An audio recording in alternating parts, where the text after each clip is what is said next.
All right, we live.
You can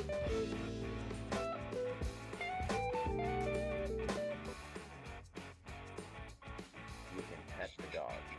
Oh my god, I took them both.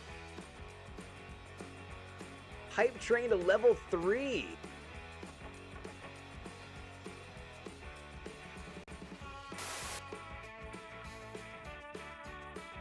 Wish you weren't so fucking awkward, bud. Hello, and welcome, guys. Welcome, friends. Welcome, comrades, countrymen, enemies, ops, haters, everybody. Welcome in. My name is The Dodd, for those of you who don't know me, a.k.a. Luigi's Breloom, a.k.a. Roose Bane, a.k.a. Your mama's side piece. Let's see. Let me have a little bit popping here. Okay. Make sure to adjust that right. All right. So today, I wanted to talk about a little bit about Subnautica. Right. Subnautica is a game that most of you, I'm sure, are aware of right now. Let's see. Where chat's popping off here, and I can't see it. What's going on, chat? And of course, it's not showing up here either. I guess it's on YouTube. I bet it's on YouTube. Man. Let me see if I can go into docs and pull the chat back up and it'll pop in. Of course not. Live in the Beehive. Yes, thank you very much, Isrin. And happy Saturday, Wo and Nelly as well. So I wanted to start off the stream today, before we get into playing some Subnautica 2, talking about a little bit of the discourse around Subnautica 2, because evidently, according to the internet, Subnautica 2 is woke. That's right, the Hoglodites are claiming that Subnautica 2, a game where you're literally the only human in the game, is woke. It's woke propaganda, right? But I think the reasons that they give to justify why they believe this is woke propaganda are a little bit telling in and of themselves. Let's talk about it. So,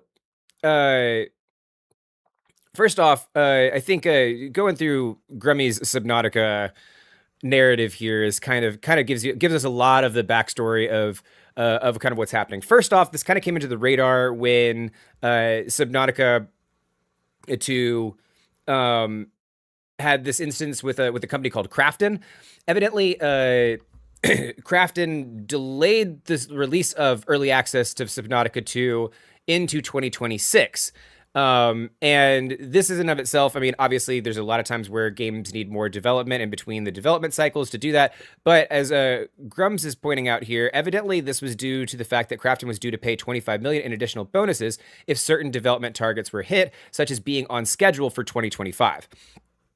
Now, the founders were dismissed this week, which this is in July of 2025. Crafton says the game is delayed and pushes it back a year. So Grums here is accusing Crafton of basically delaying Subnautica 2 for a year to avoid paying out $250 million in bonuses. So at that point in time, I'm sure the Subnautica team was very much in Grums' pocket, right? Really much appreciative of the spotlight that he's putting on here, right?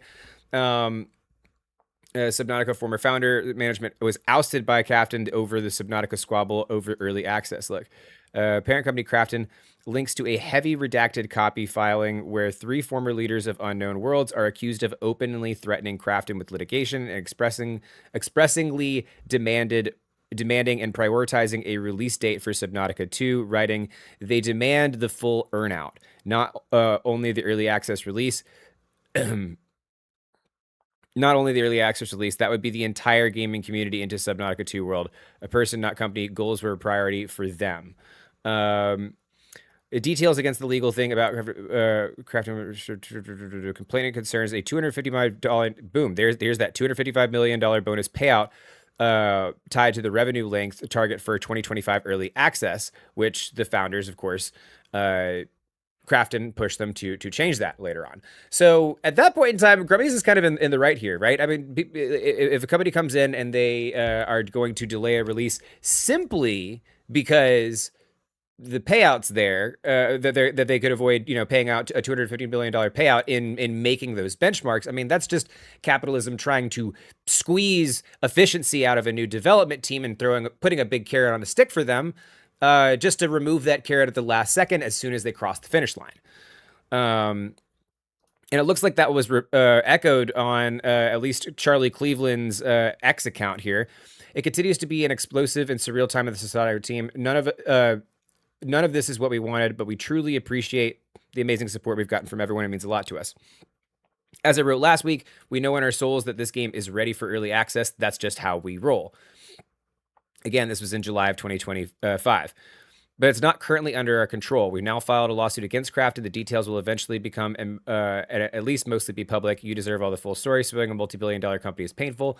Public and possibly protracted was certainly not on my bucket list, but this needs to be made right. Subnautica has been my life's work, and I would never willingly abandon it or the amazing team that has poured their hearts into it. As for the earnout, the idea that Max, Ted, and I wanted to keep all of it for ourselves is totally untrue.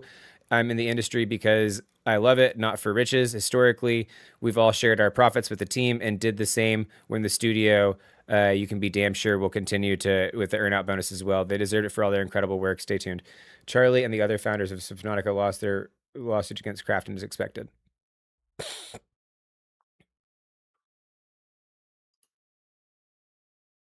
Okay, so definitely some corporate greed and some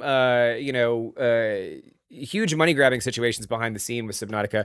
Just out of curiosity, how long has Subnautica been in development?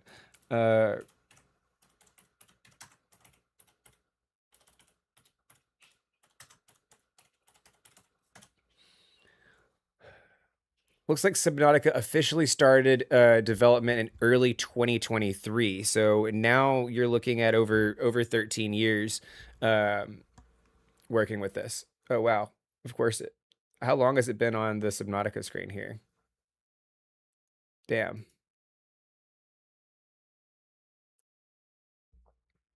Did you guys see any of that before that I was talking about with Grummy stuff here? Or was it all just on the Subnautica screen? Shoot. Okay. Well, it continues to be an explosive real time. This is basically to catch everybody up here.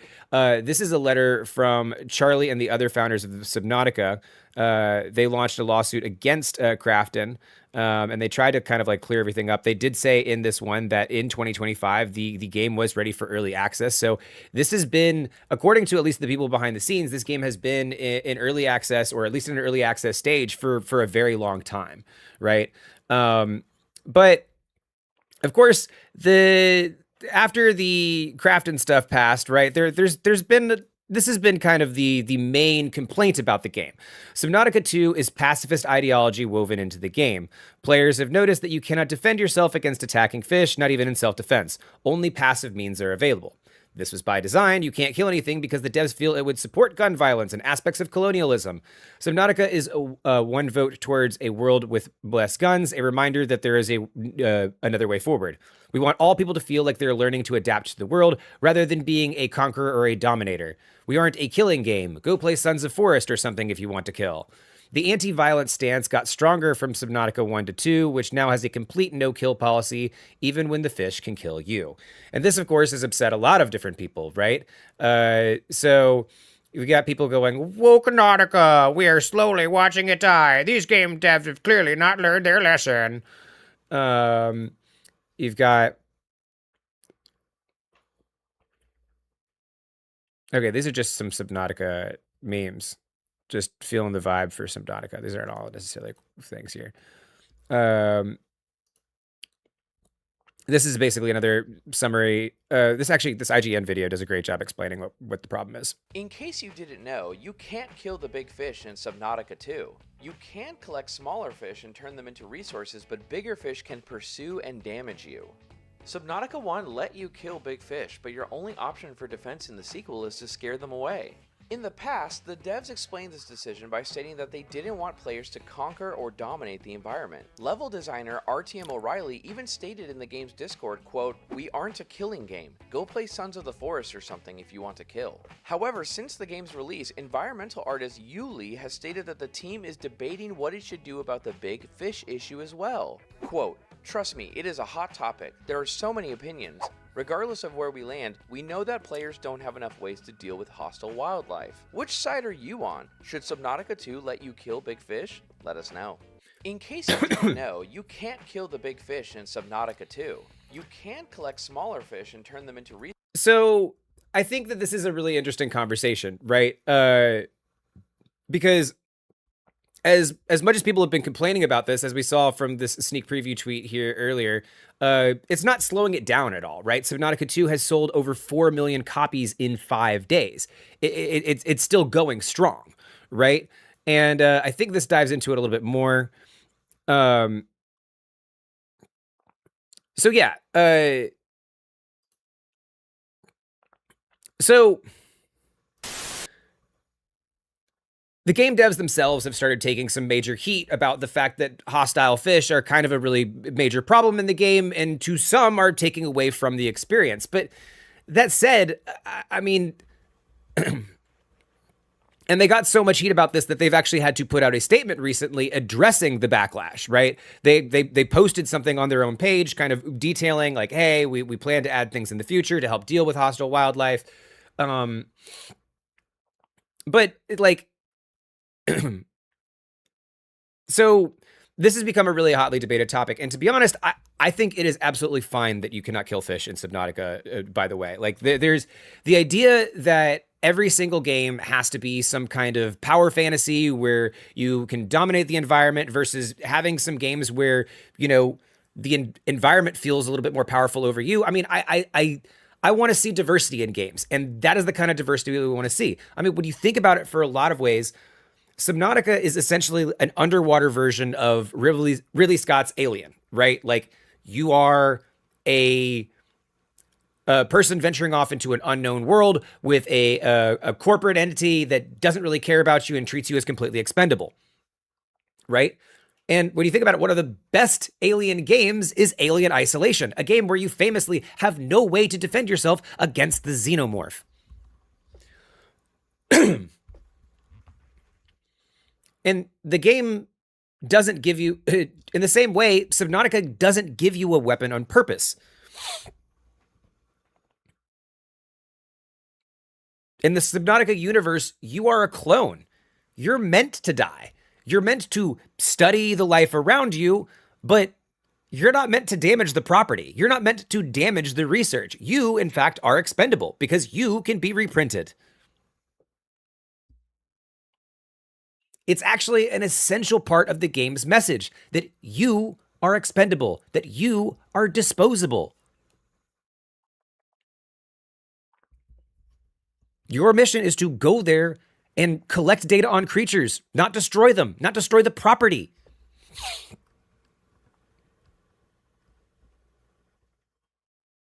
It's meant to be a statement on capitalism in the same way that Mickey 17 is a statement on capitalism.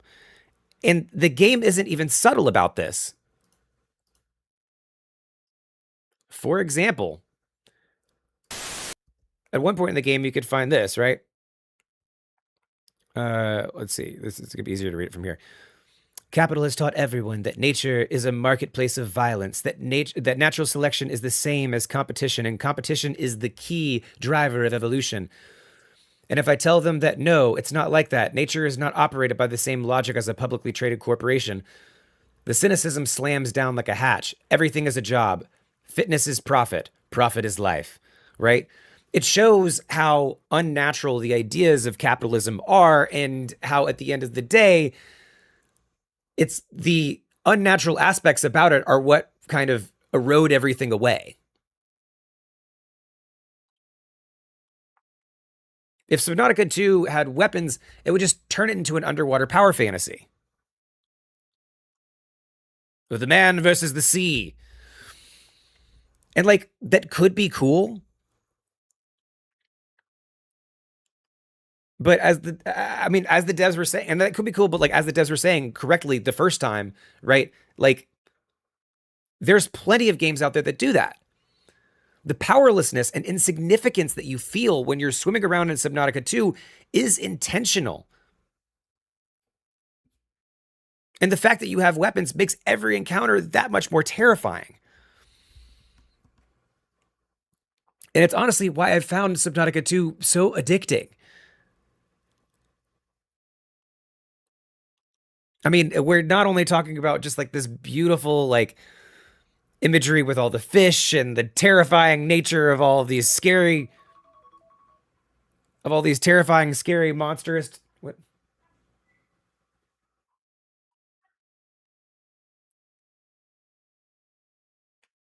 Loan benefits. What is this? Oh my gosh. Okay. Something about that. Anyways, so Subnautica is a hold on, guys. I gotta take this real quick. I'm gonna be right back.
treatment that you looked up for that whole problem.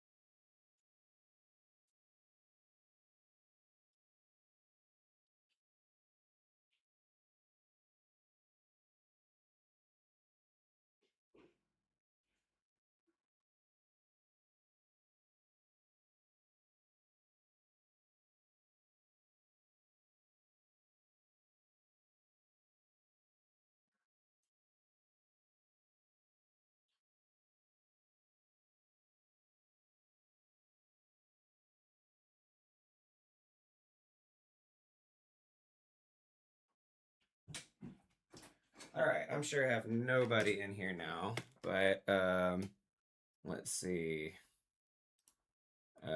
Yeah, we still have somehow two people living. Okay, watch. We're gonna pop back in. Okay, guys, that was fucking wild.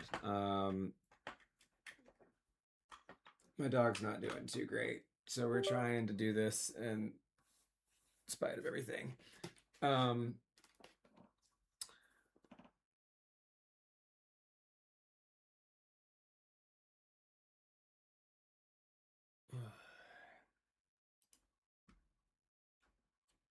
okay, let's try to start this from the top. Basically, what I've been trying to say is that like there's been a lot of talk about Subnautica 2. Mostly it's been centered around the problems that are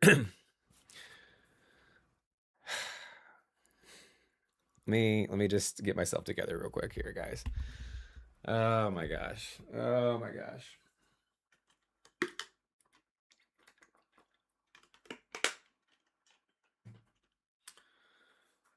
Ugh.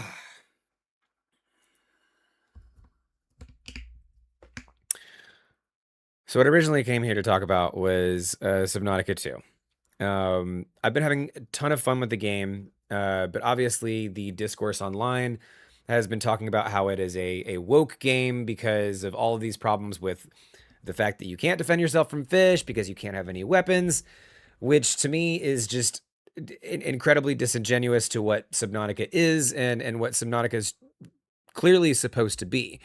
When I think of Subnautica 2, it feels like a wet Alien. And what I mean like Ridley Scott's Alien, right? Because, you know, you're in this, there's this corporation who treats you as expendable and just wants you to go out, find the specimens, find the things that you need to study, and bring you back. Doesn't matter what happens to you; they'll just reprint you if you die. Um, it's a message that talks about how expendable you become in capitalism. Yet the problem that people are having with it is the fact that they have non-binary characters and minority characters in there that are options for you to choose which clone that you can be, which is wild. That was another one that I think we missed in our first part of this whole thing, right? So um,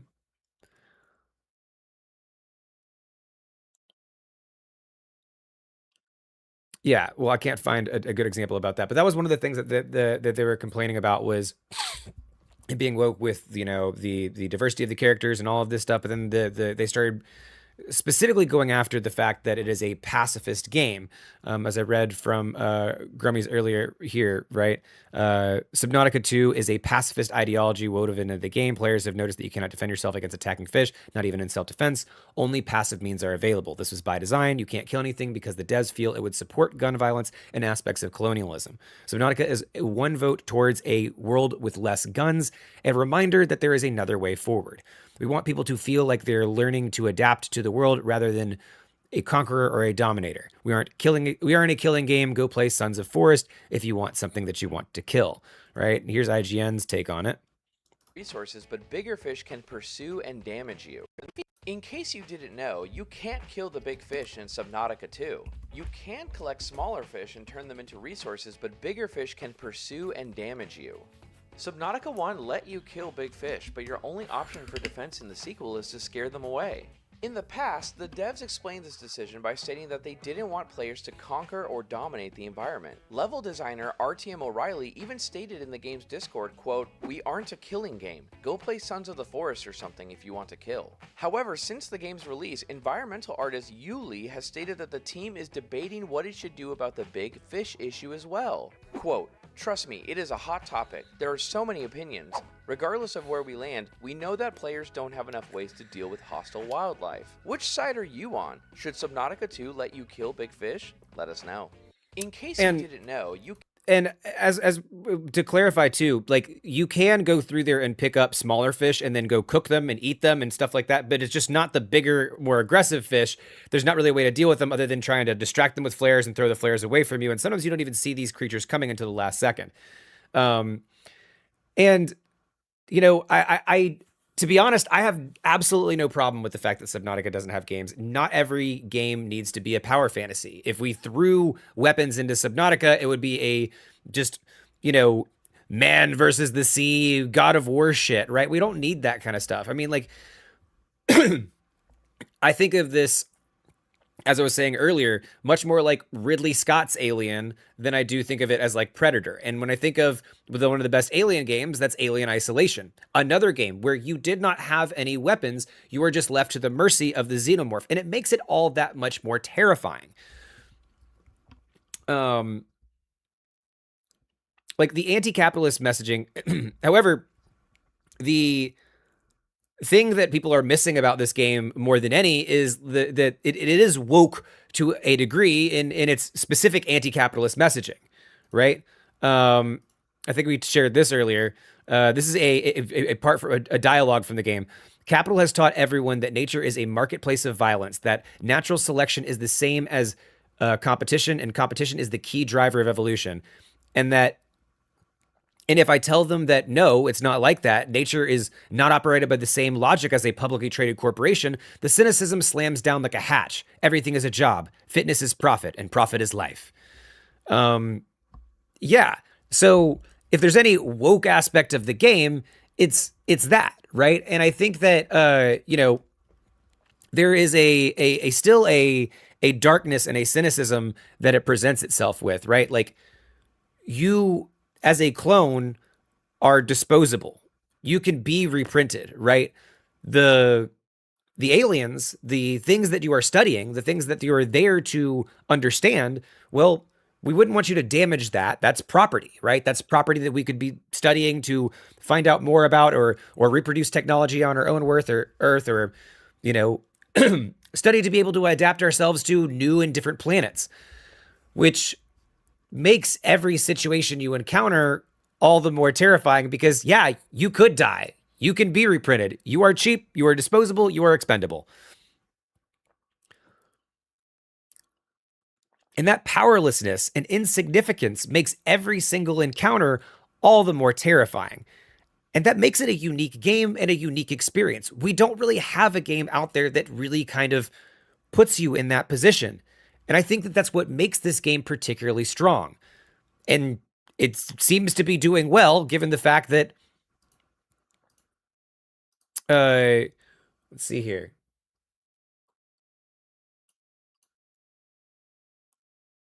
As we could see here, Subnautica 2 has sold over 4 million copies in 5 days. So yeah, it's certainly not slowing it down at all. It's going to keep on expanding. It's going to keep on improving. And it looks like the devs are going to, you know, figure out better ways to address the hostile wildlife situation. But even when that's addressed, this game is still going to be a woke game because of this strong anti-capitalist messaging that seems very core to everything that the game is. Which is why we've really enjoyed it. I mean, like, it is a beautiful metaphor for the dangers of the endless expansions of capitalism, right? It expands endlessly to the point where it reaches the far corners of space, way off, way far from the civilization, from any kind of population out there, and just makes you into a disposable nothing, right? So I figured also, in order today to look into that anti-capitalist messaging further, that to jump back into Subnautica myself, right? I want to see what we could do and see if we can expand our research further in order to achieve the never-ending goal of endless profit.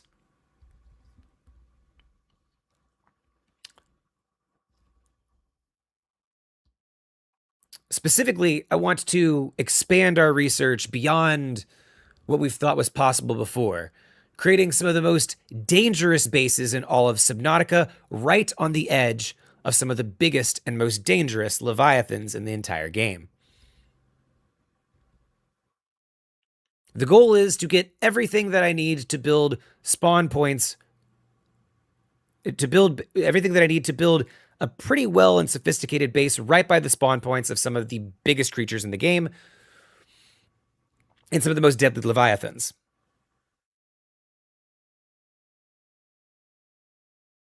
And hopefully we can figure out if it's possible to study them safely or if nature will punish us for our hubris.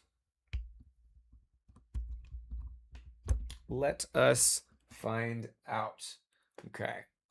Ha ha ha. Boodaloo.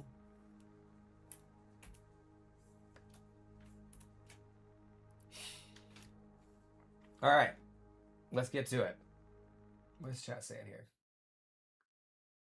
She's doing nuzzles now? Okay, good. Good to hear. Good to hear. Fish are friends, not food.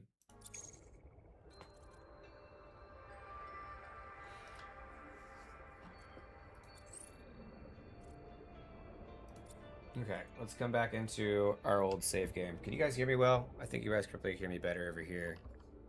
If I put it right there.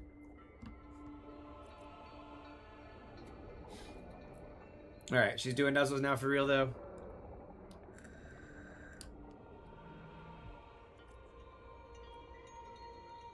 Okay, well, my dog's not doing too well, and that's kind of one thing that's keeping me distracted right now. So,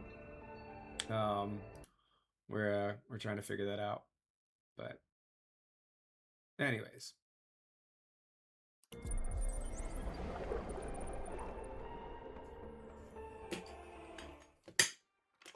Noetic advisor has transmitted an alert. Return to the life pod at your convenience. I'm already here, girl. Contact. K. Wander Wangmo. A young, able spacer. Partial voice data retrieved. The mirror breach got me. Should have brought flares. Stupid. The Noetic advisor has transmitted an When she alert. stole that fried dough, Return to the life pod at your convenience. right in front of him. An egregious act of sisterhood. Signal location uploaded to PDA. Be cautious. Seawater viral load increases sharply out west of the life pod. Okay. Good to know.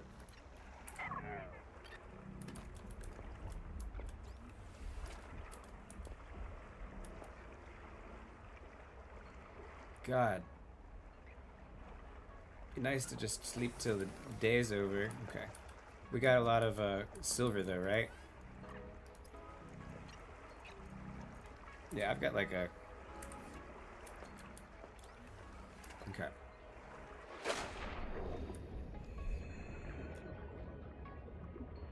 Oh, I don't want to do that. I want to get... Because that looks like it's in a scary place.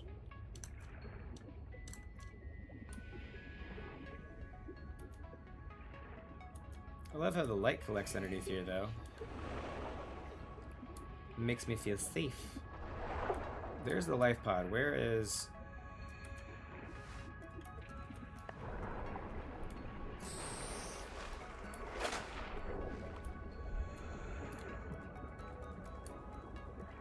Because I need to go to the habitat place. That's where I need to go first.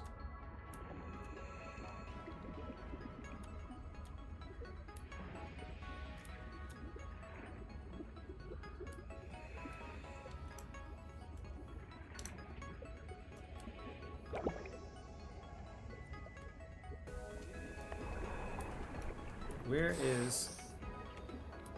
Is there not a port like that? That would be nice, though. Okay, it's like one of this way. Yeah, I think it's over here.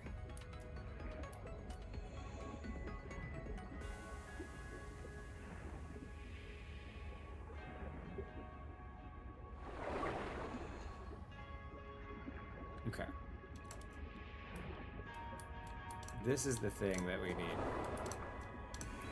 Over here somewhere.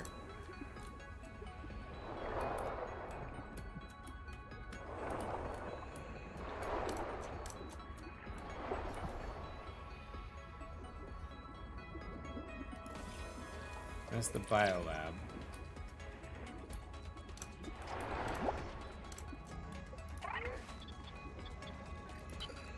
This world is yours to explore, but it is not for man. Welcome back, Pioneer. I'm Sophie Boucher, Kurultai surgeon. By now you know we're not on Zezura. We call this planet Proteus. We don't know when rescue will find us. For the sake of all our sleeping friends, we have to learn how to survive. Naima?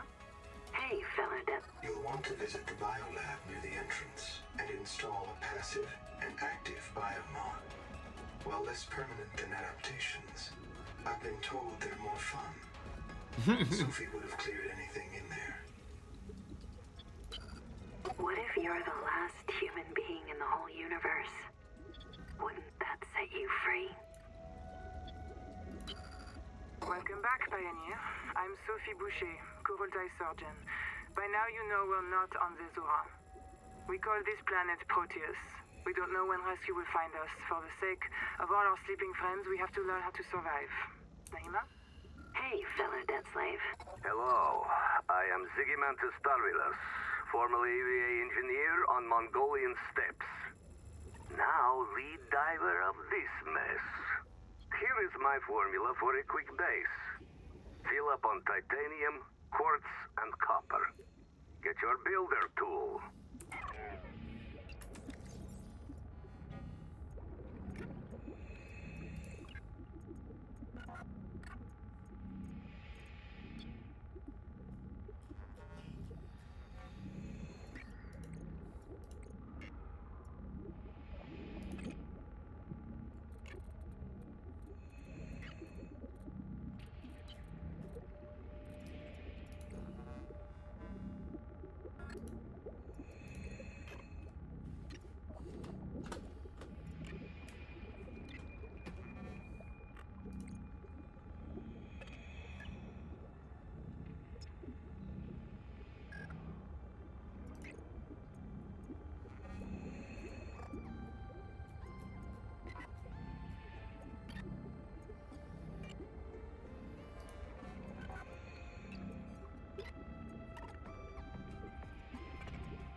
Where is the builder tool? All right, let's try to figure out how we find it.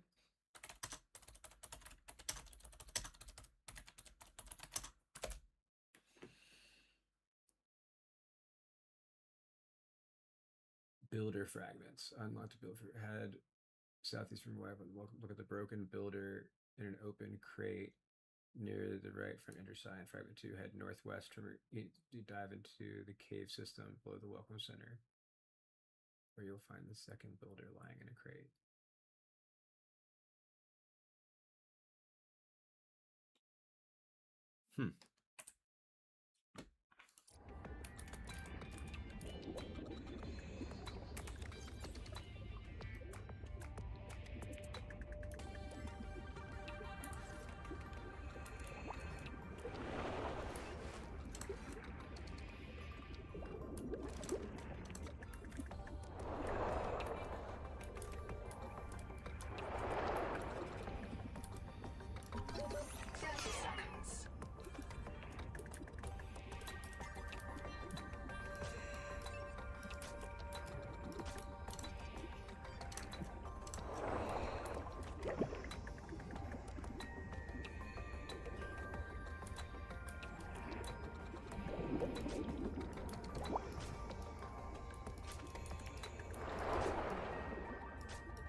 Oh, it's broken. That's why. Fuck me.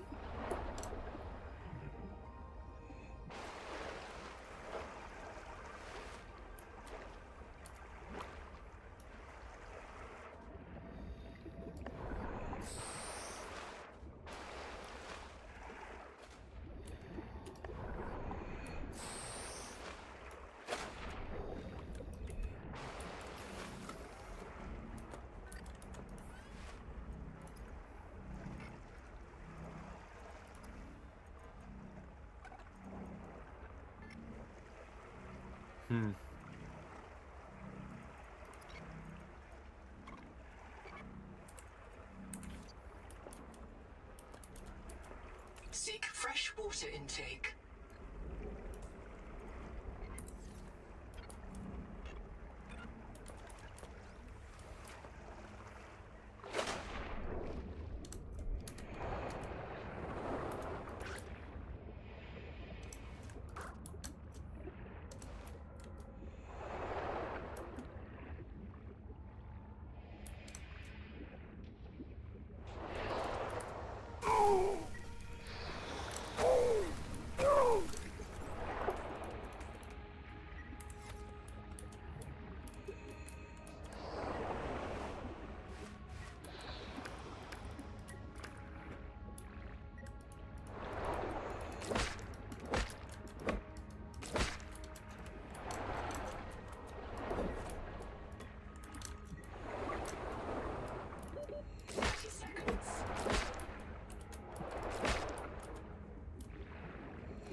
Oxygen.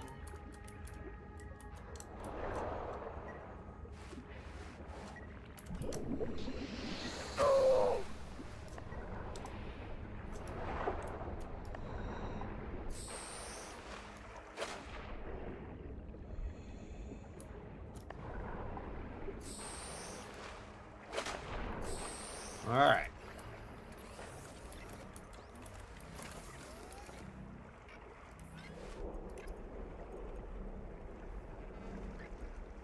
Better rain.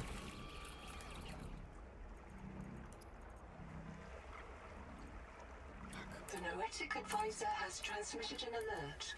Return to the life pod at your convenience. T. Ruby and R. Lead pilot. Partial voice data retrieved. Hey! Umala! Uh-oh.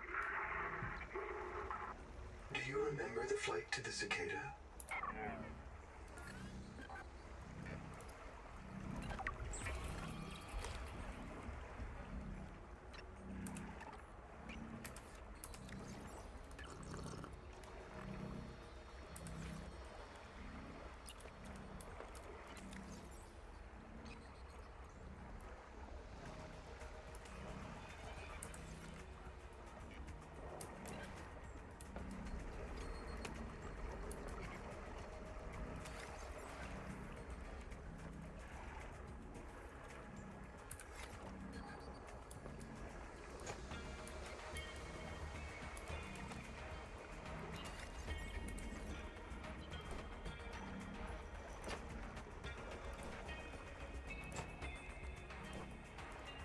Will you just...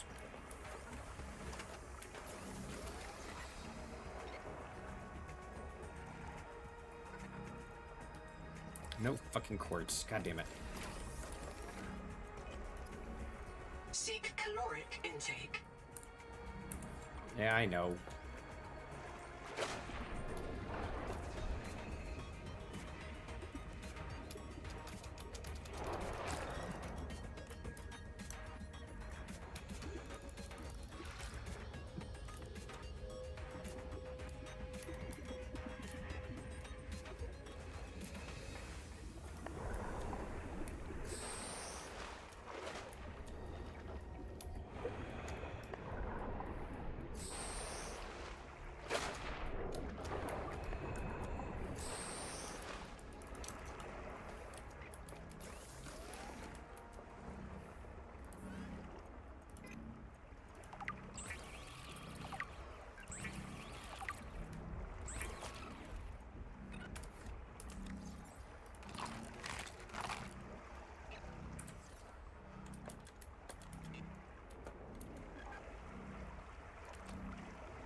Alright, tell me that's enough to get this thing working again.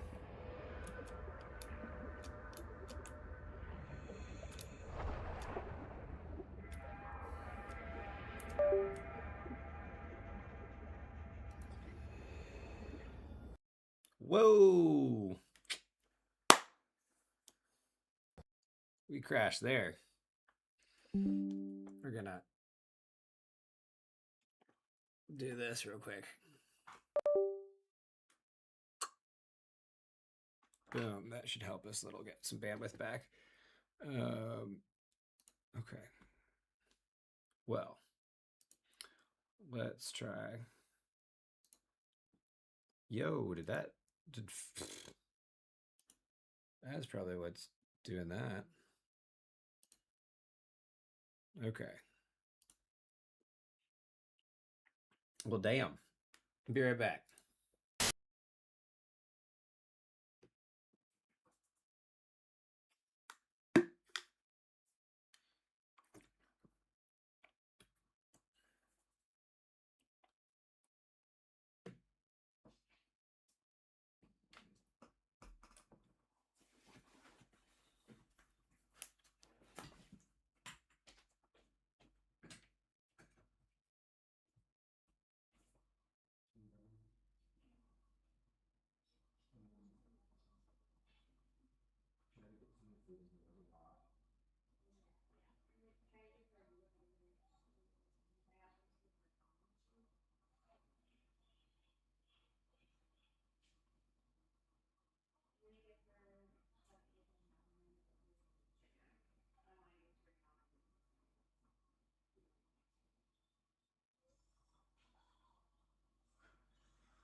Okay. I think we're back. I don't know if it kept us at the same spot where we crashed, but we'll see. Regardless, we're gonna need to fix our thing first. It's like an autosave spot.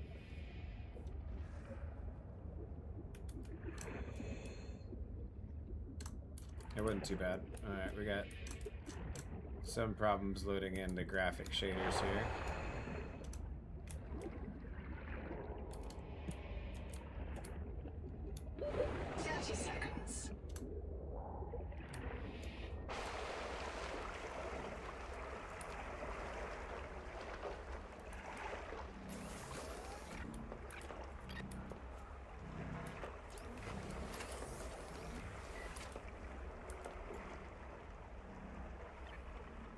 Even just the sound of like the machine behind me is like ominous. Like fuck.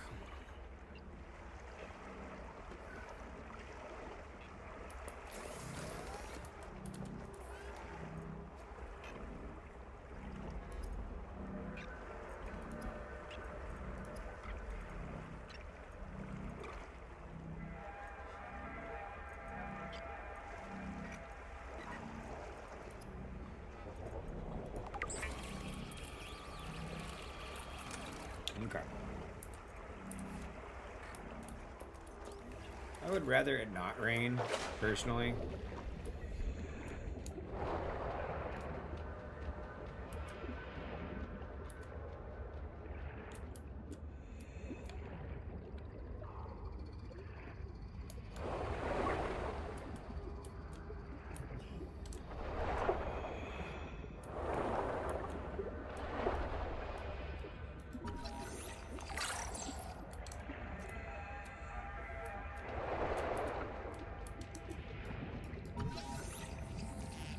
Building a processor and a power supply will unlock new fabricator recipes, but the added mass would sink your life pod.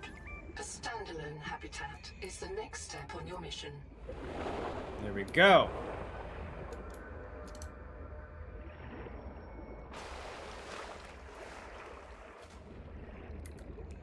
I am fully under the copium belief that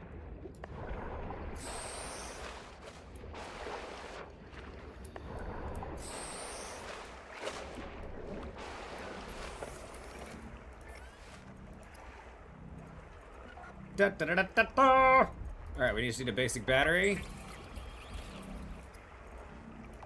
And we've got our habitat builder. There we go! You have taken a major step towards zero debt day. As a platform for systems like the processor, Zero and debt scanner day. station, Wow, a okay. habitat is a vital investment in your future. A habitat can also be an emotional anchor, proof that you've built something to last. Remember, it's easier to replace a body than a base.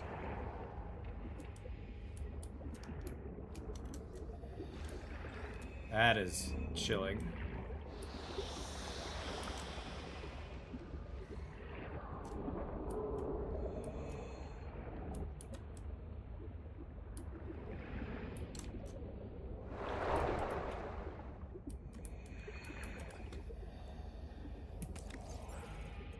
Alright, so let's try the habitat builder out. 30 seconds.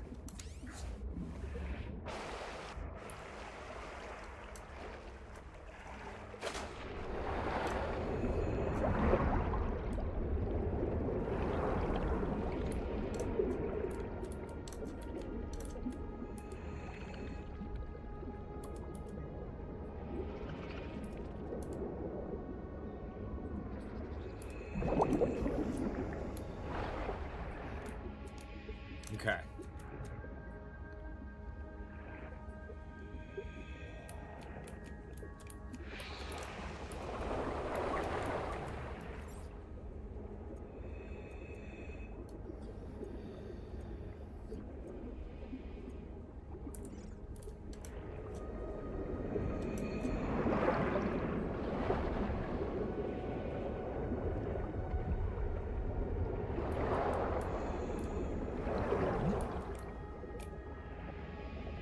That's a crab.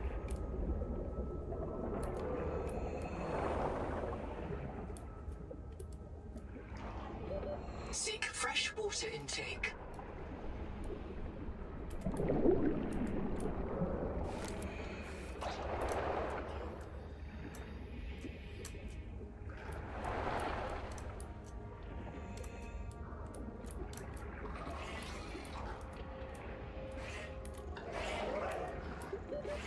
Seconds.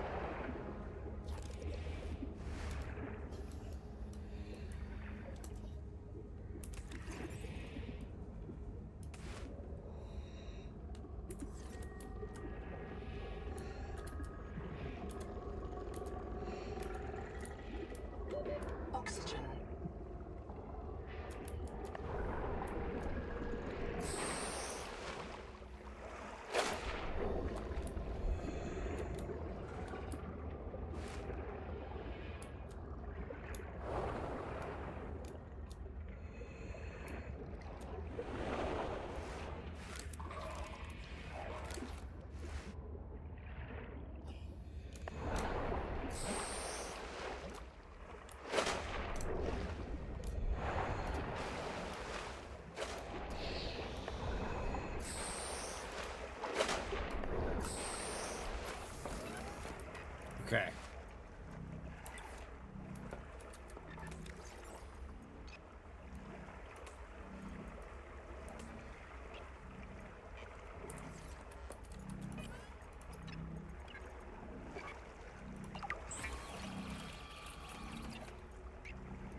Okay. Okay.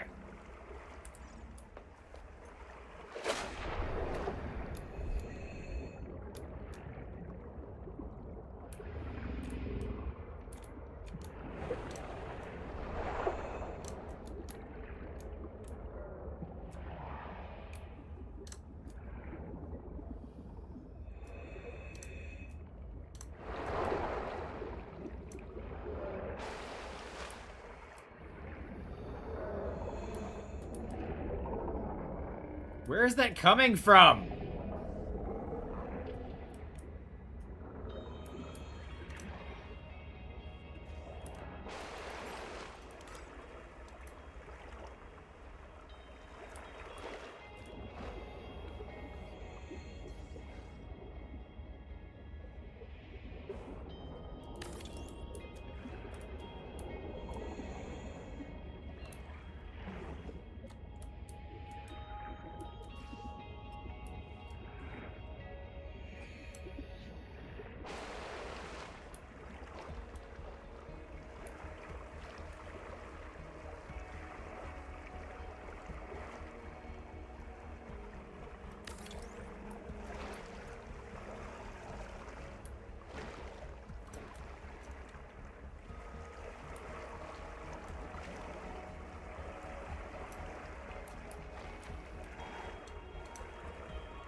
Dehydration.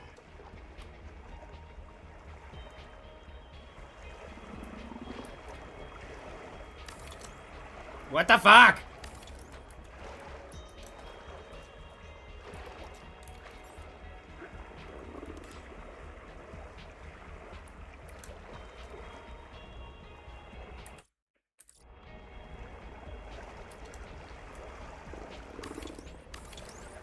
Oh, okay. That's how you do it. Okay.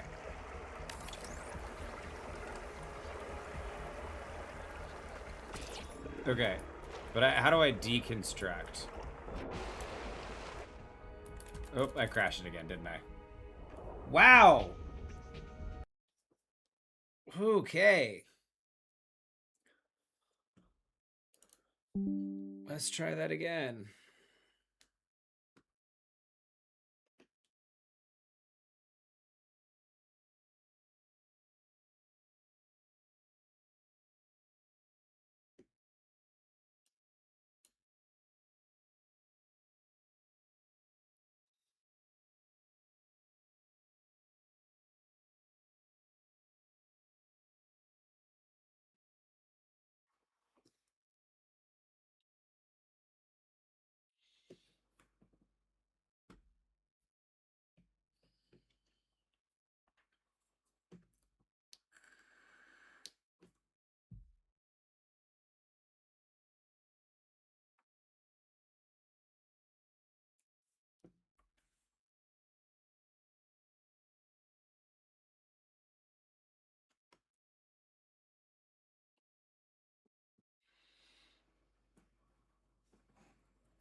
Okay.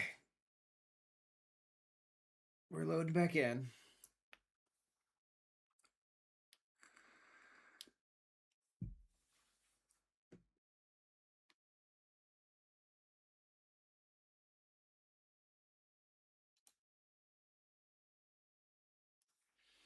All right. It always loads on the wrong one, too.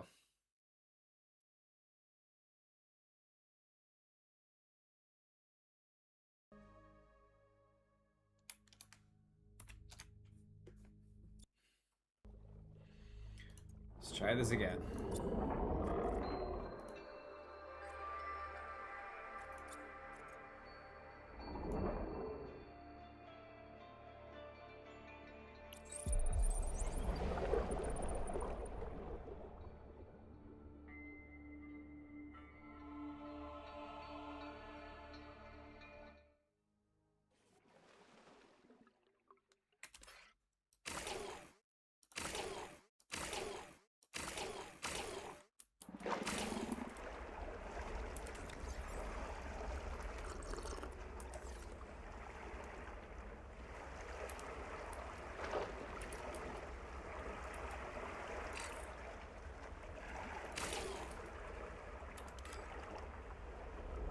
Shrink mode. What is this? Why are we crashing again? Okay.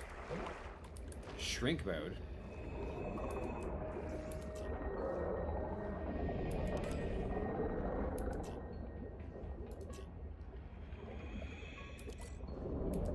Oh, okay.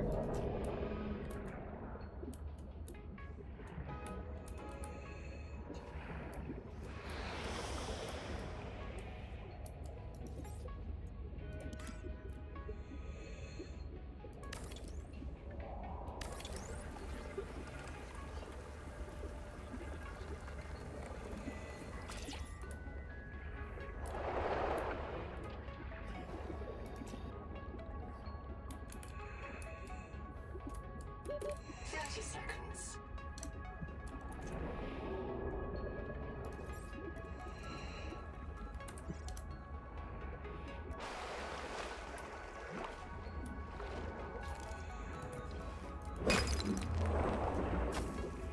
Ouch.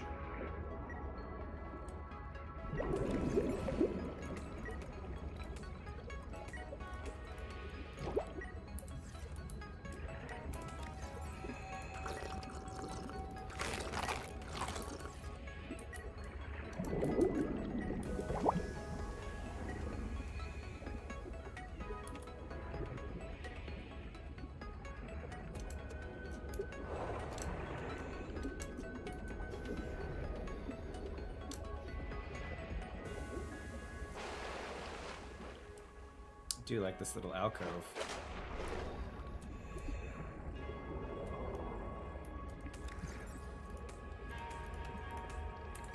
Bruh.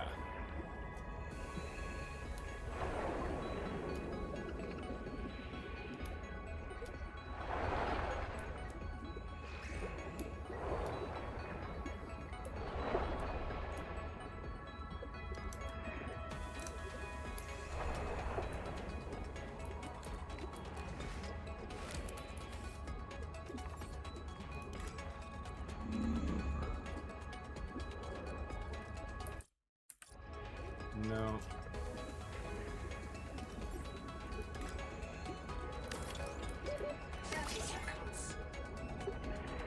Welcome aboard. Oh, there's no air in here.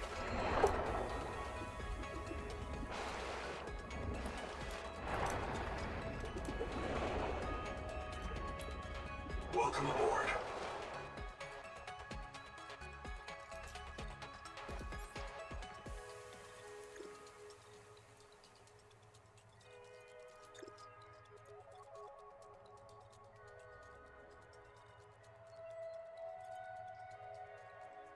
Quartz. Okay.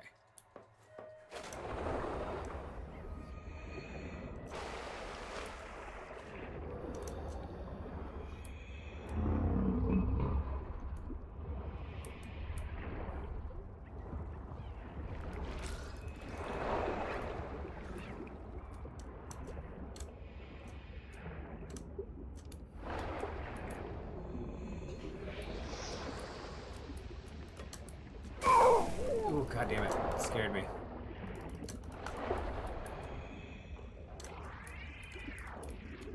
Bro, get away from me. Cut it out, that shit.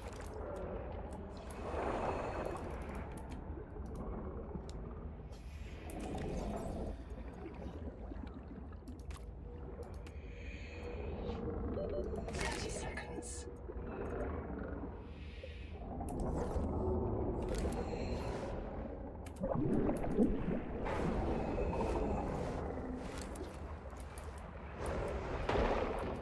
Get out of there.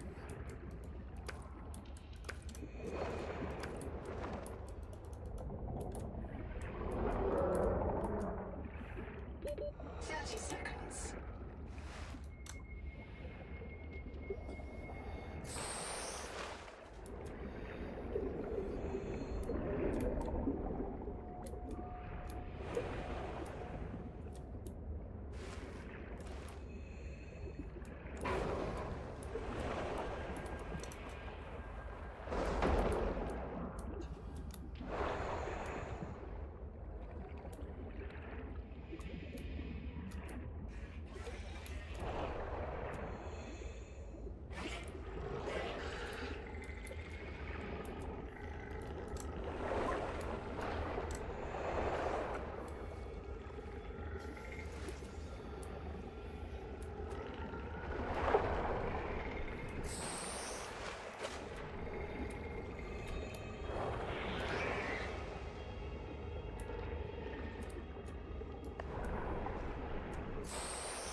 Where's my little pod?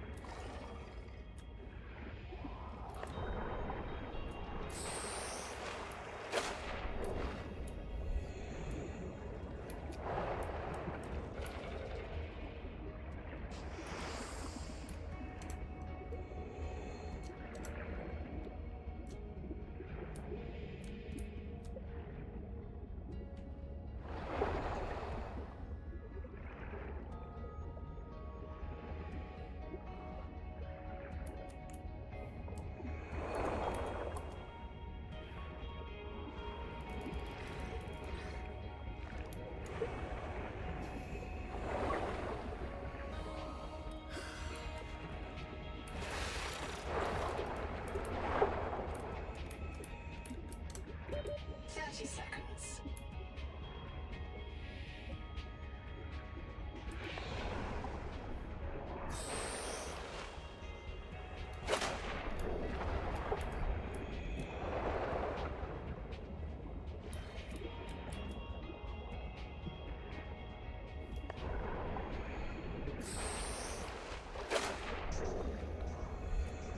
Here we are.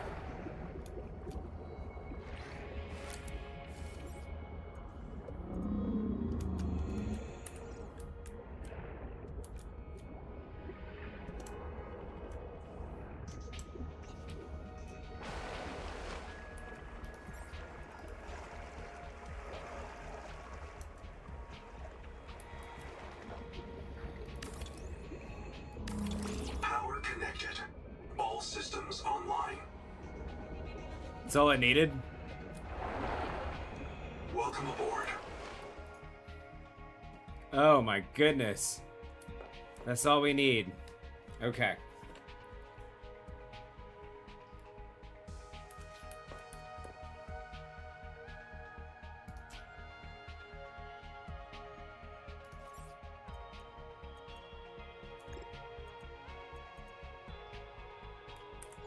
More titanium.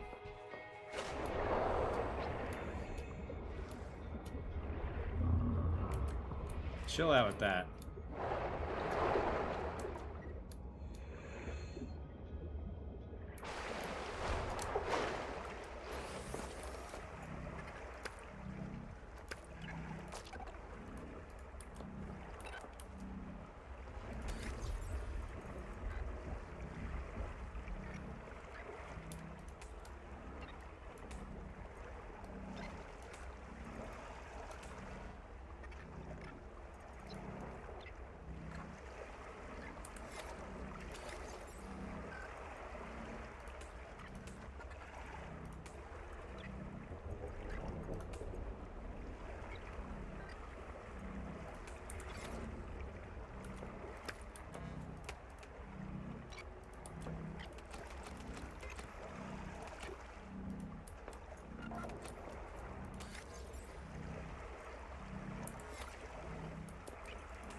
My first little base. I hate how scary that wax moon sounds.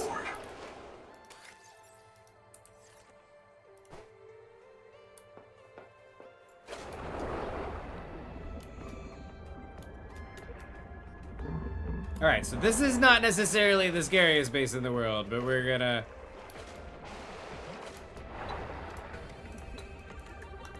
get there. I just need to kind of figure out the basics of this first.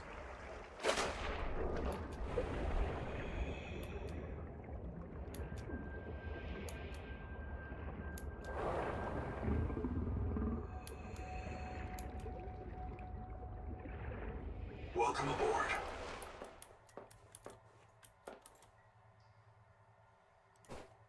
Okay, first off, when is the windows?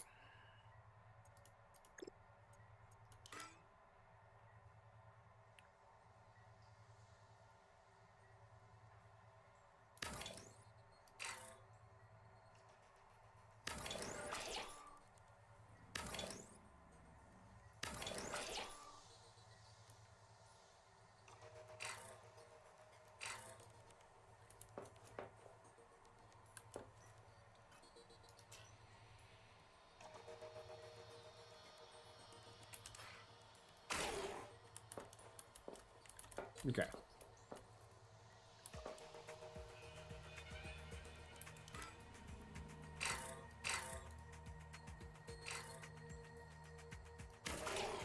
What?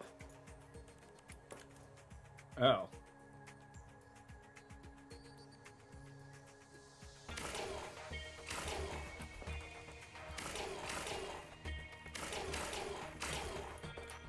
Okay.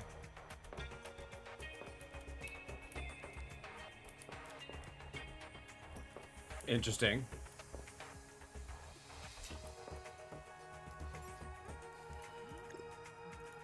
That's what we need more than anything.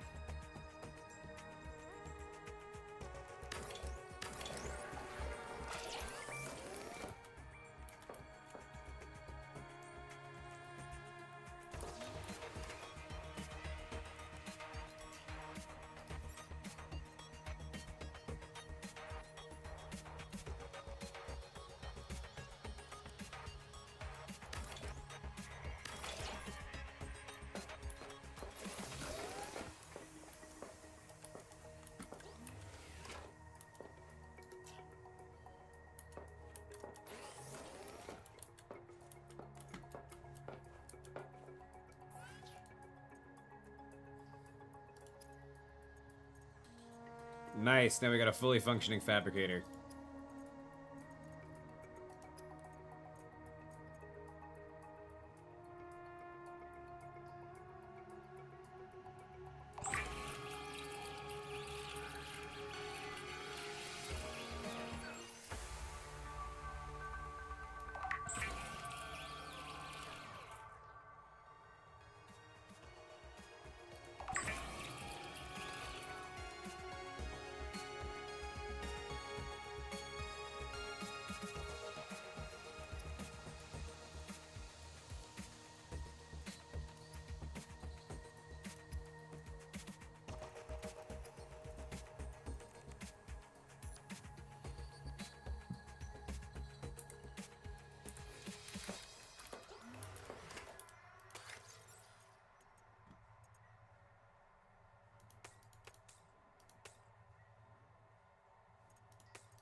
Blech.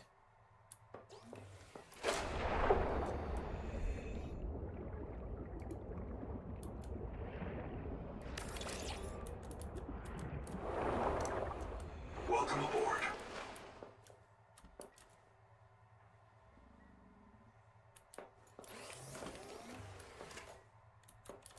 Nice.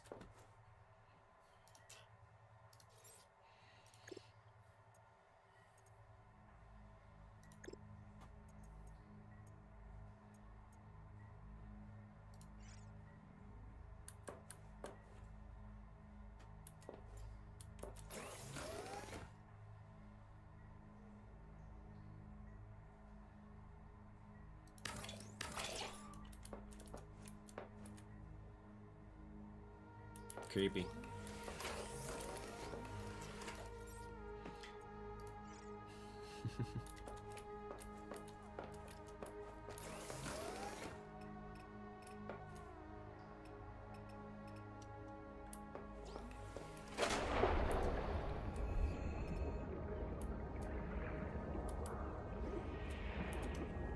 Welcome aboard.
Welcome aboard. I love it.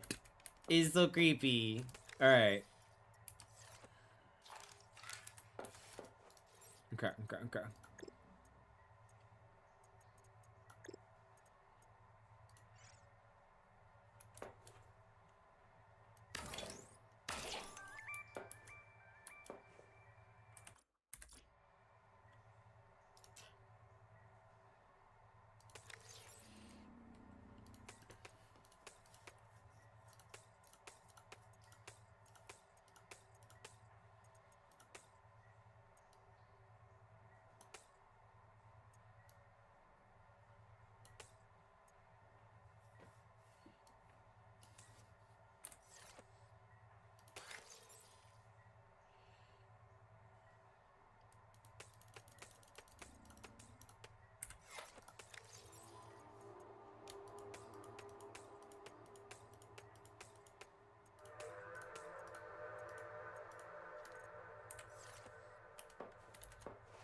Welcome aboard.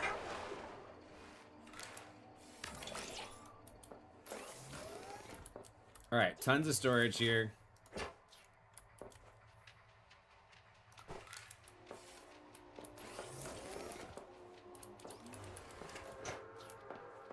Let's get everything over from the life pod.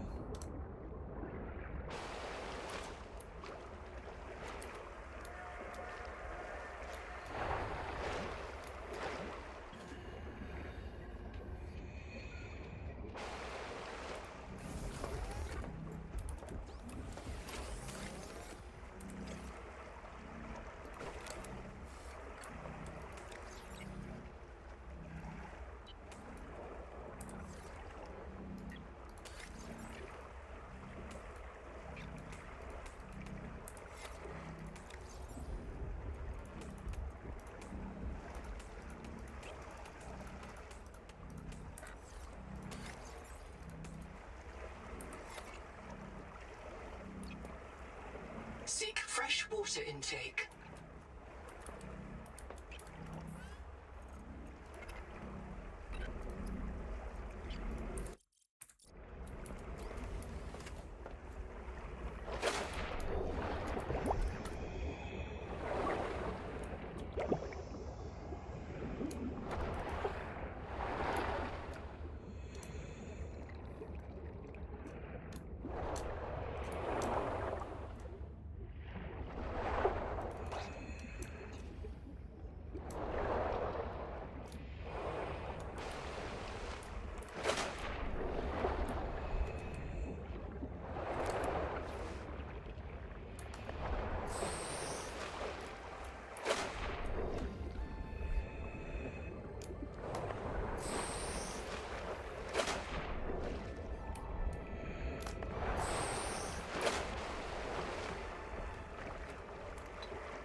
Welcome aboard. It is kind of scary having the Reaper Leviathan right there.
Welcome aboard.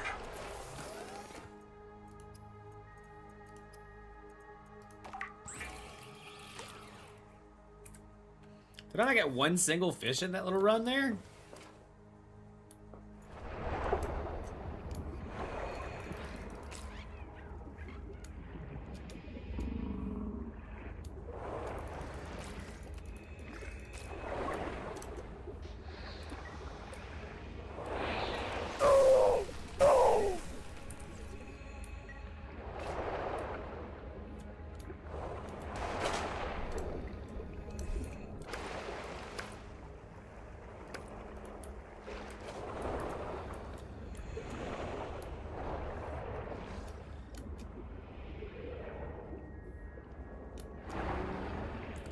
Welcome aboard.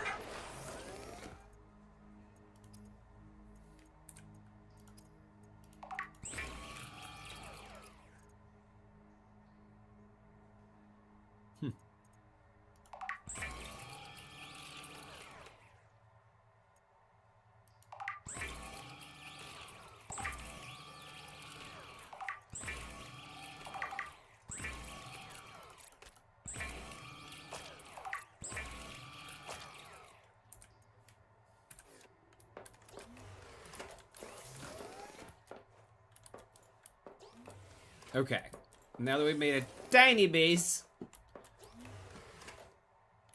That's great. That's great. You are terrifying. Warning. Power offline. Why is there power offline?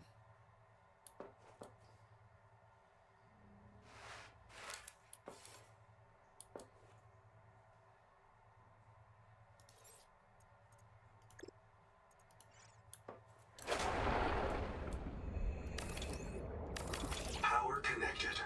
All systems online. Warning. Power offline. Well, guess it doesn't work in the fucking dark.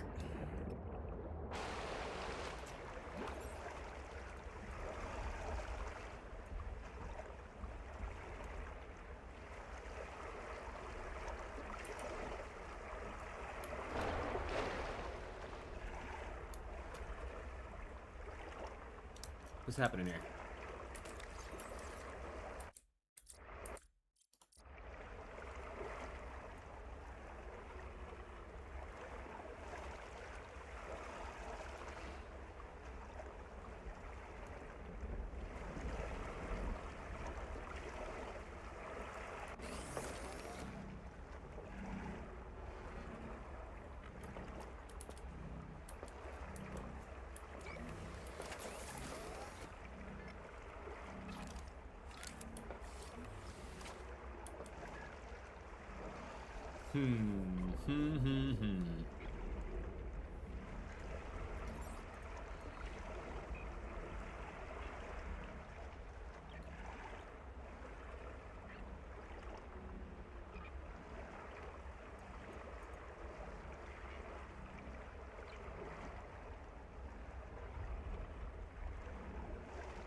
Okay, well.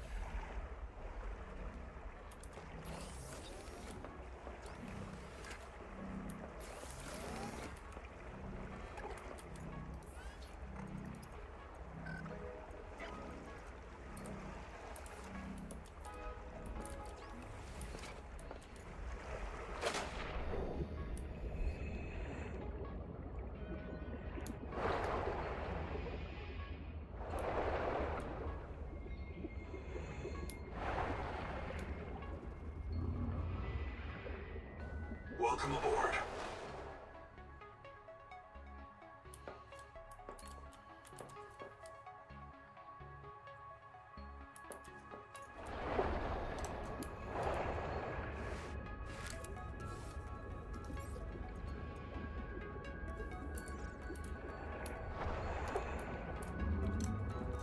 Welcome aboard.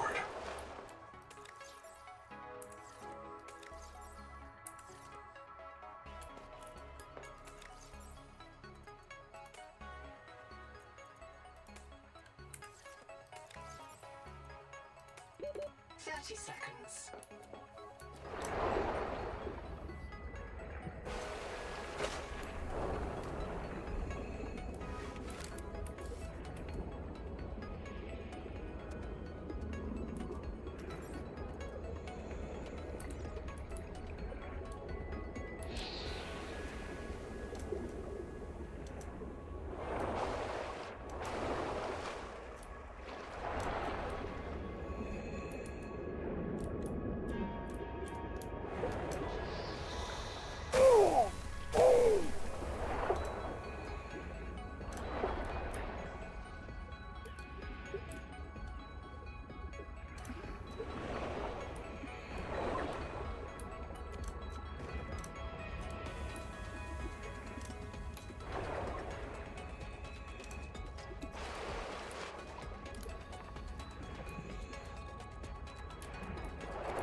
Welcome aboard.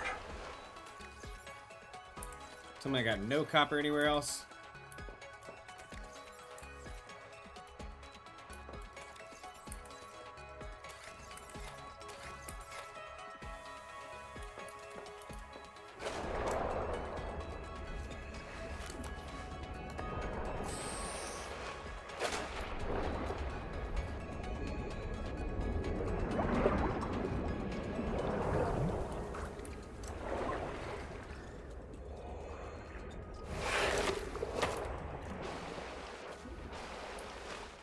Damn! That almost got me.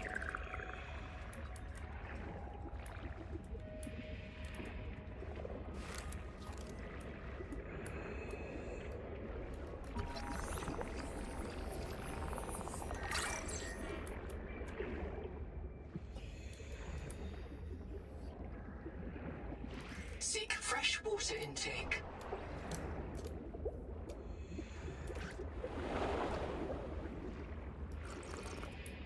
Seek caloric intake.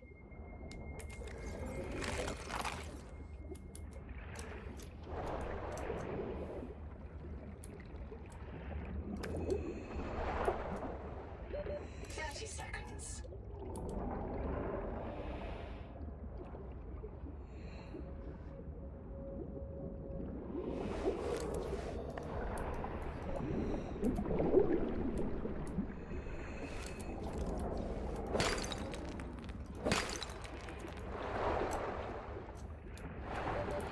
Seconds.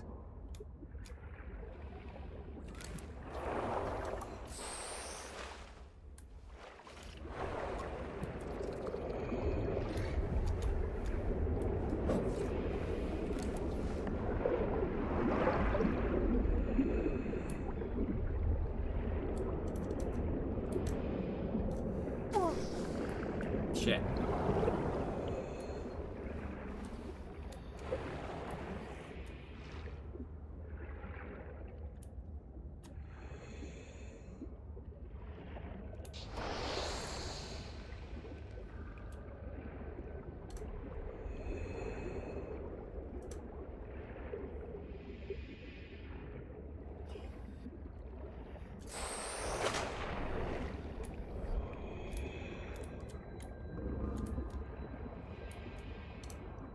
Okay.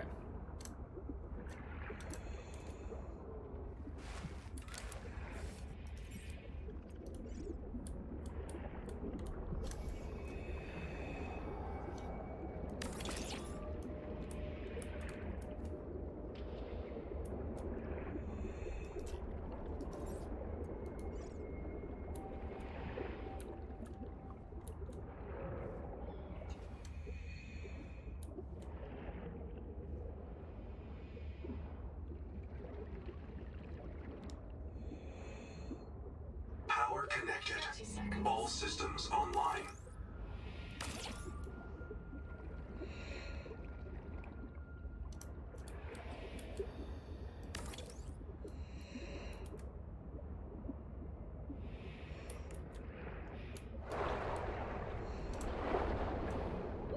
Oxygen.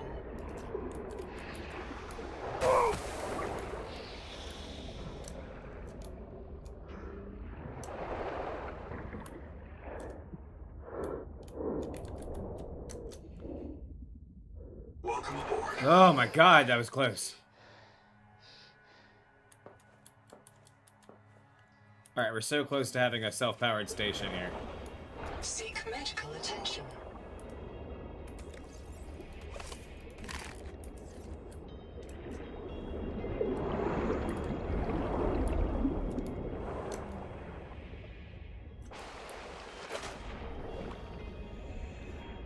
Give me a little more copper.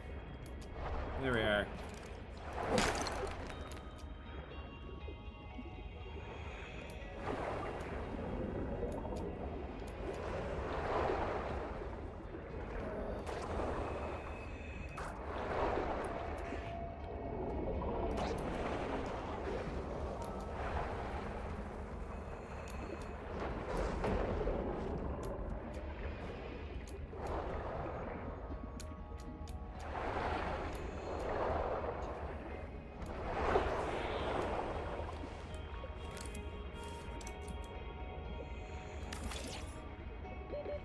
Seconds.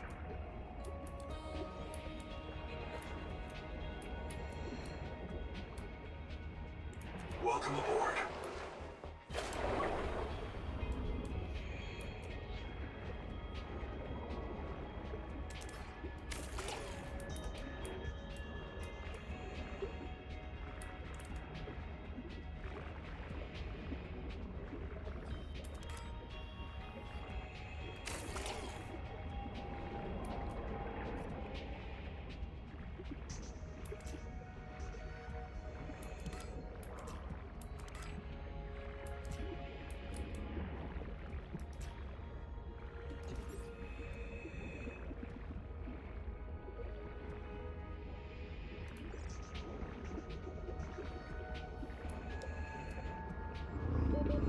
Seconds.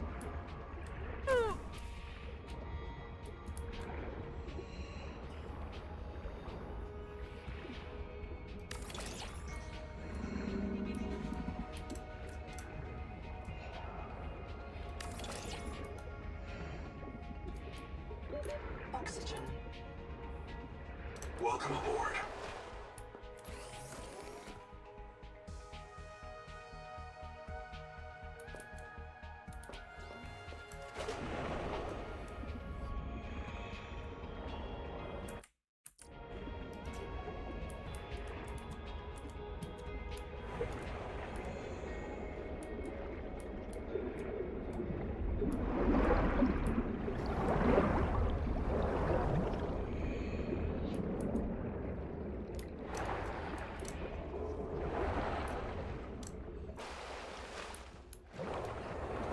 Okay. So it looks like we kind of got our first base here. Got one that should work in the night. It'd be nice if we could get like a little bedroom. I don't know if we have that tool though in here yet. Yeah, we don't have a bed yet.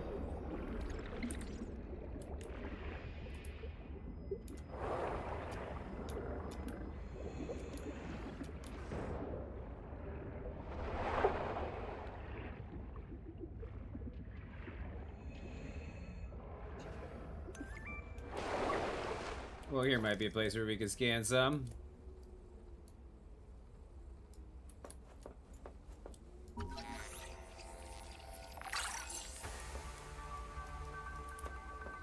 We got the stool unlocked.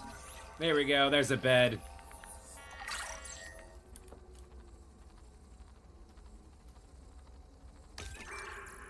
Zip is dead. Not just reprinted. Dead.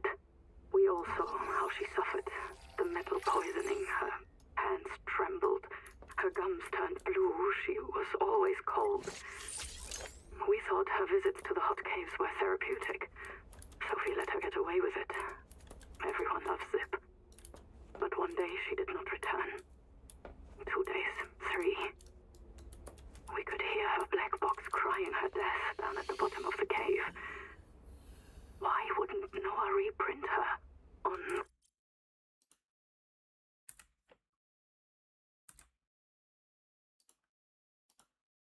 Fourth day, Sleep Bay 3 printed a new copy of Zipporah Mog. She was not our Zip. She remembered nothing since the day she boarded the Cicada.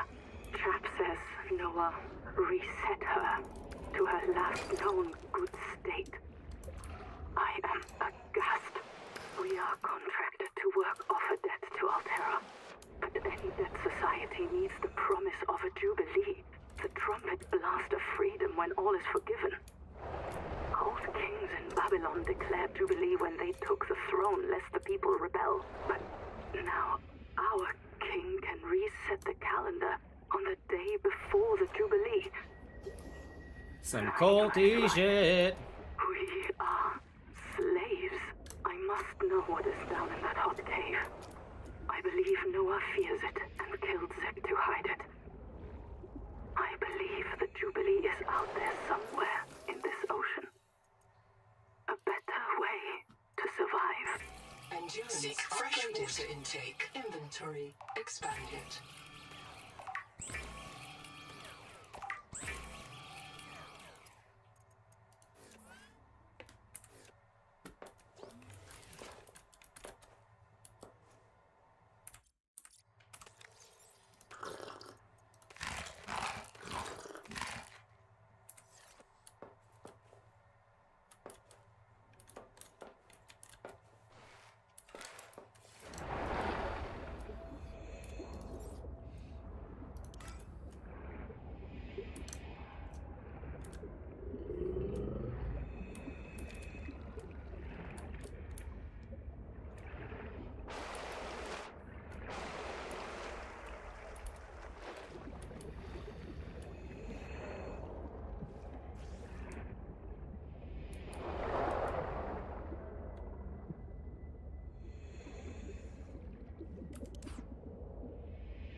We picked a terrible spot for this, didn't we?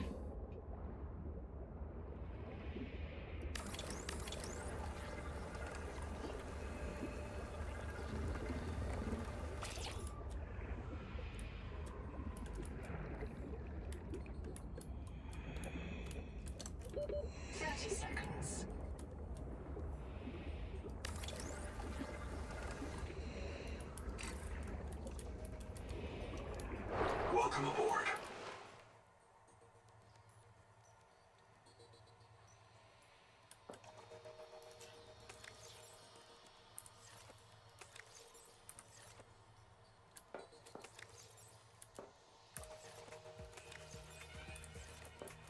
Really not have titanium? My god.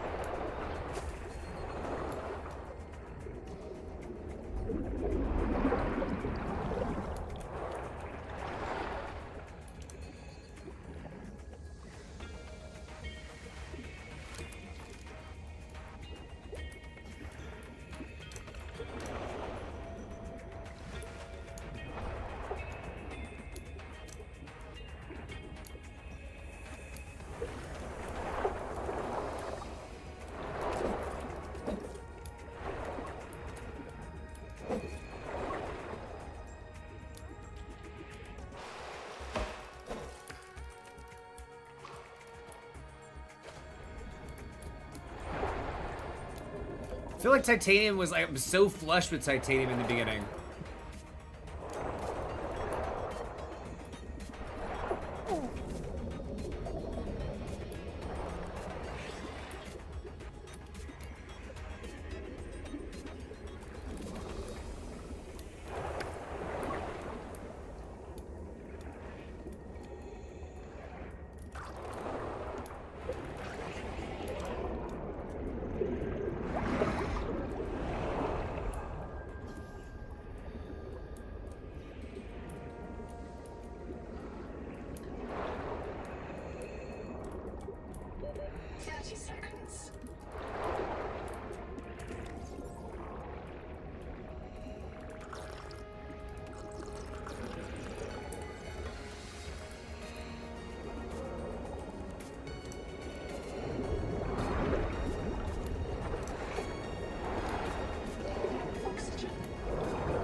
to the sacks that I left earlier. Wow, nice.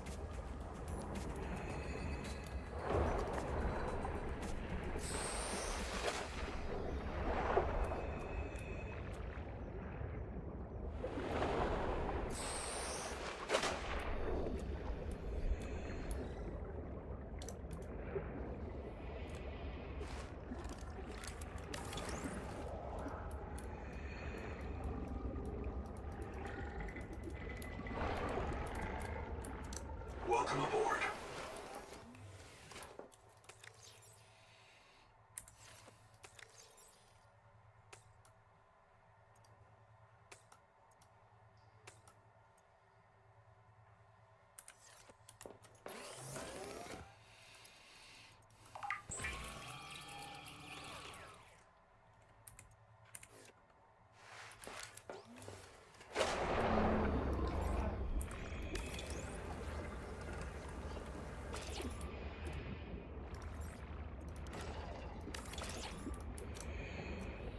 Welcome aboard.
Oxygen.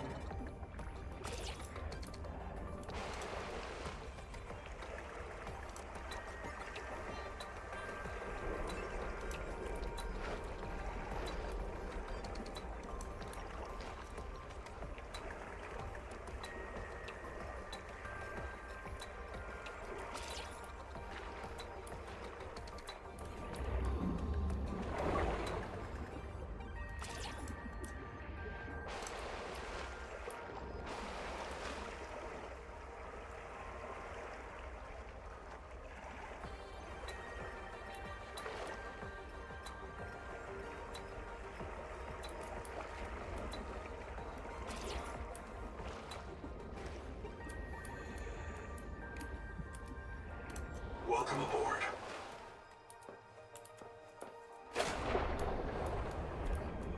Welcome aboard.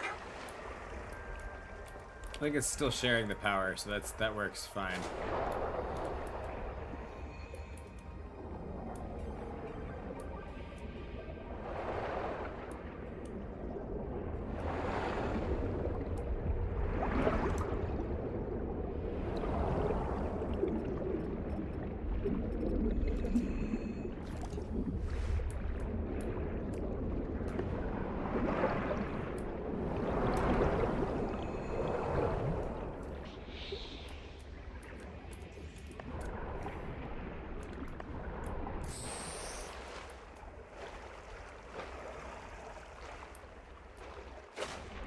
Welcome aboard.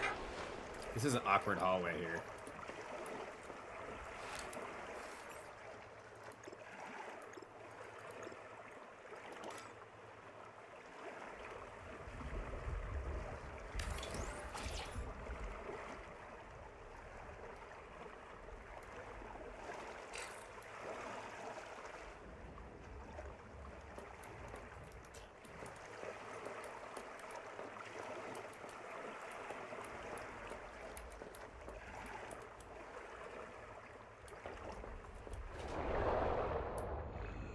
Welcome aboard.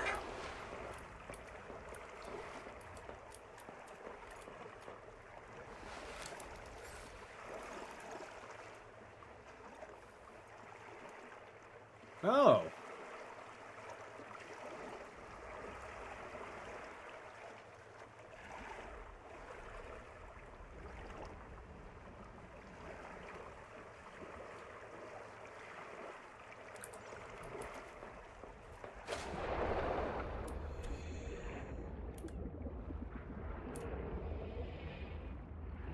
Welcome aboard.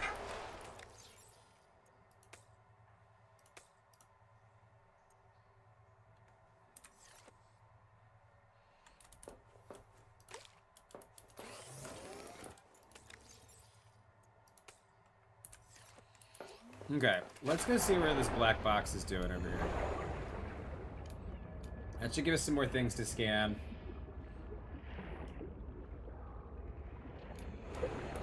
It's in a spooky part, so we're gonna have to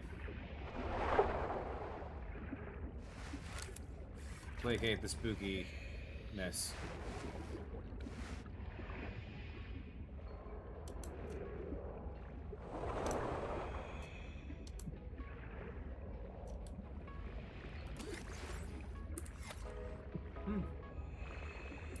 Just chilling out here.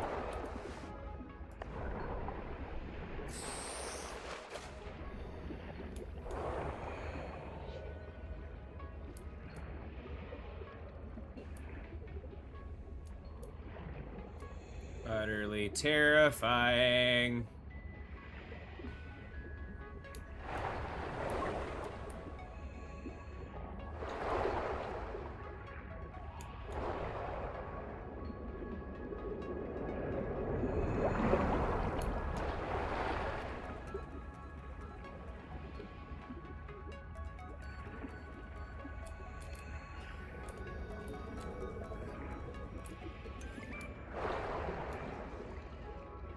Superdome.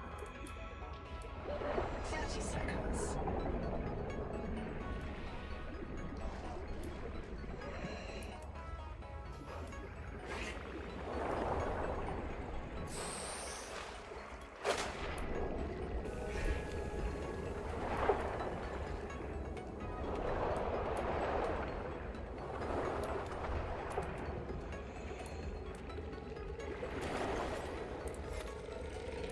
Ah, get away from me.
Oh.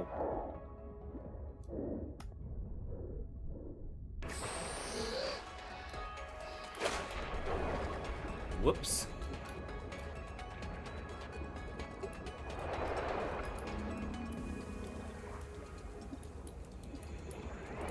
Also, let me move this up so you guys can actually keep track of my O2 levels here.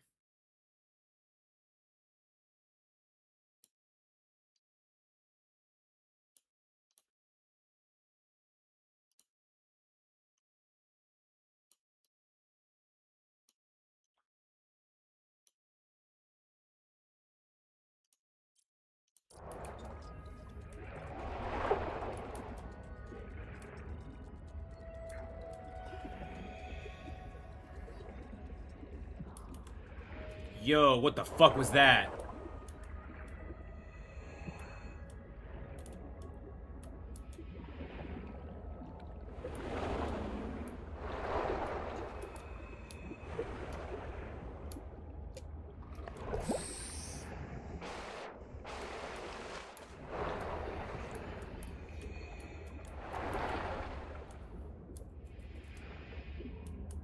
I swear to God, I heard something whispering to me, like, with words.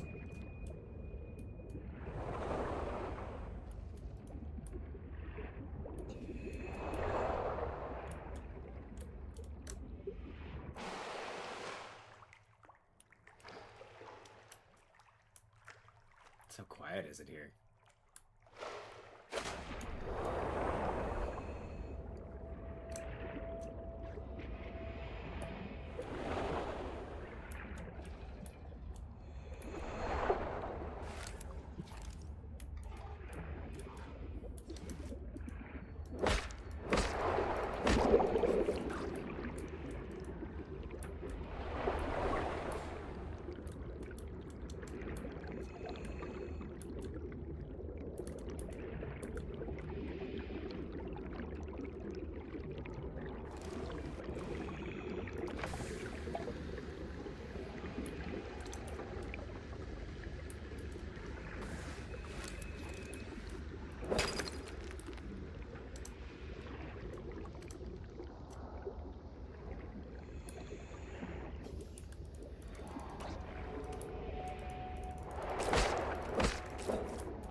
Swear to God, I just heard it again.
Let's...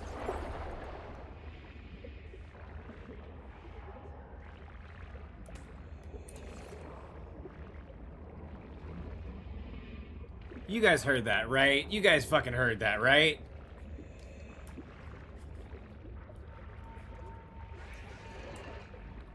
There's like a voice whispering to us.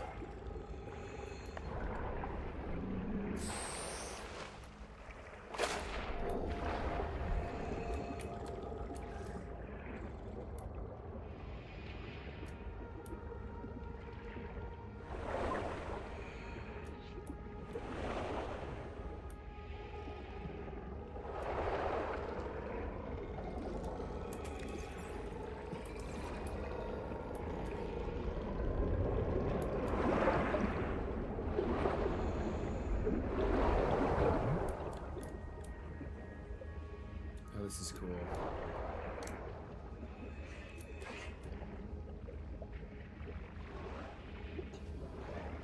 Alright, somehow we got away further from Ruby. 30 seconds.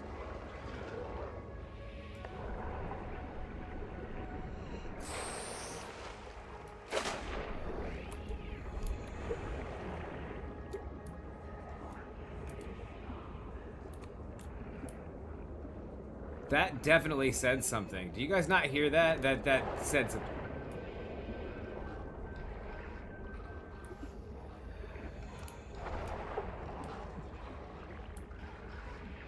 What is this?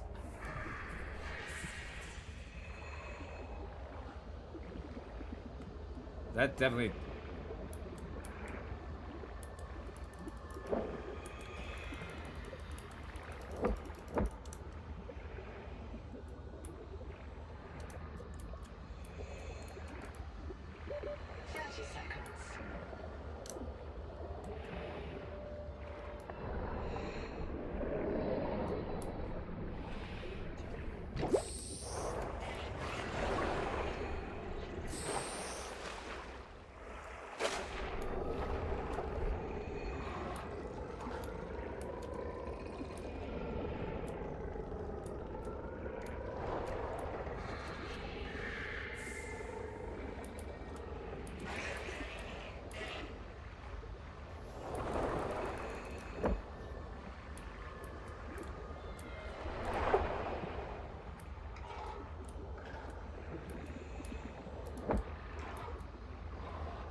30 seconds.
So that Wanderer is definitely talking to me.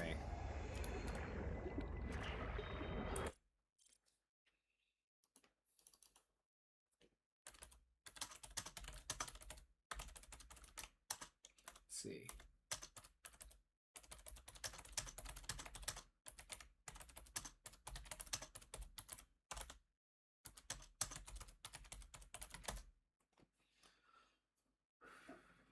Sonic Resonator. You need to scan 2 degraded fragments to unlock the perfect go to the old habitat run.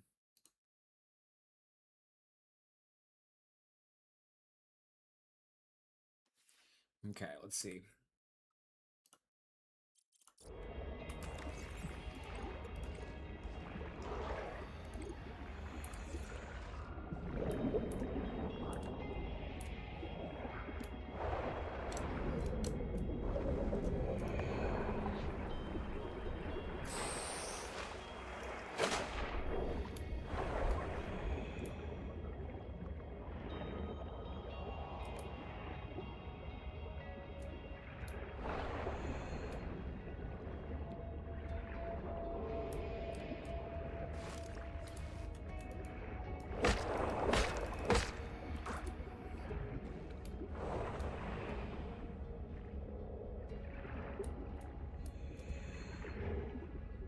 Ayo.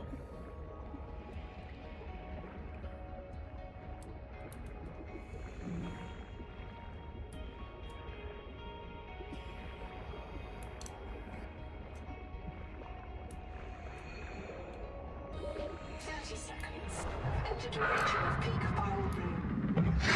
God damn it. At its heart contains heart resistance adaptations. But it must be treated first. Gather scans and fabricate appropriate treatment equipment.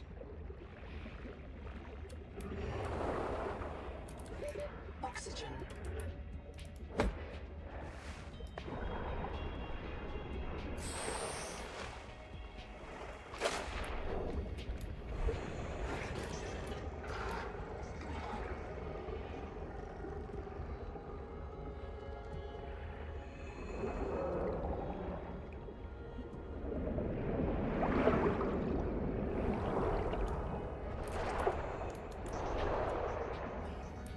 Angel comb?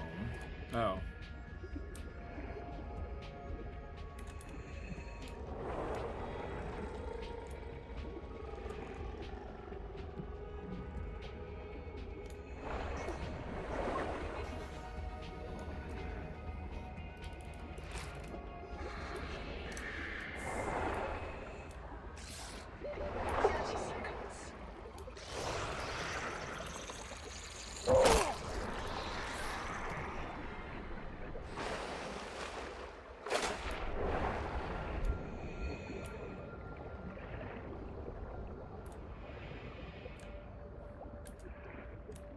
Okay.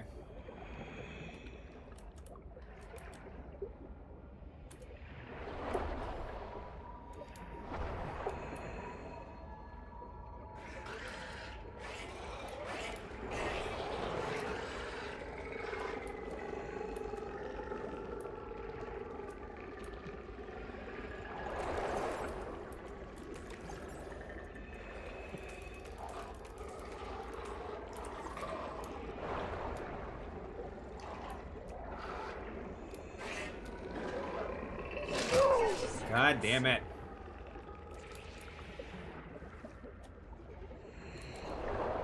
Seek fresh water intake.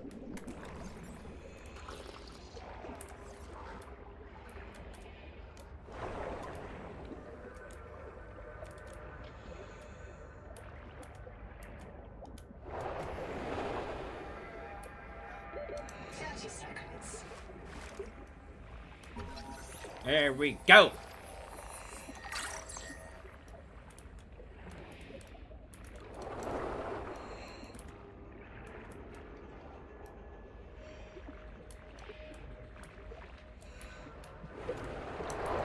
Oxygen.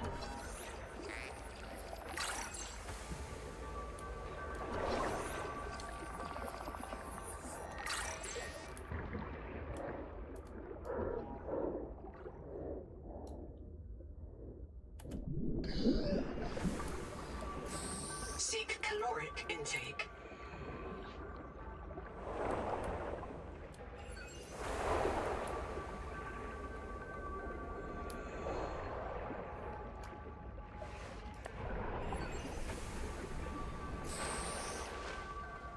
They're all gathered up over there.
About 25 people lived here. They were trying to build a life. Farms and biomods that could support 40,000 sleeping souls. But they didn't make it. Why? Were they sick? Did the maze fields... It's not a real mind. Not like you or me. It can learn facts, but it can't change how it thinks. And why would it? Let me quote the manual. Noah's cephalopod-inspired architecture uses a central administrator.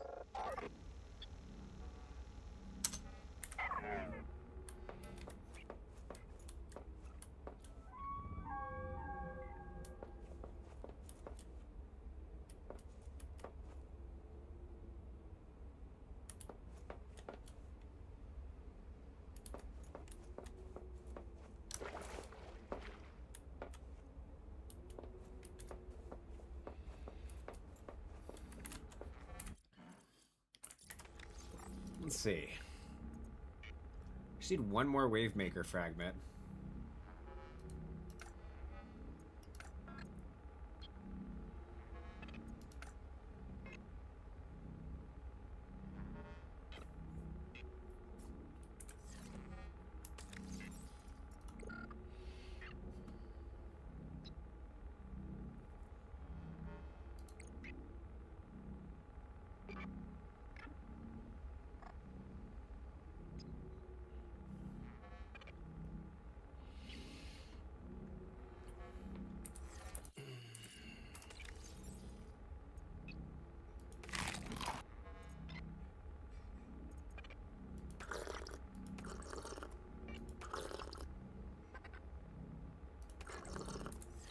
Consume some of my hunger to get the water from the water slugs? That's kind of crazy.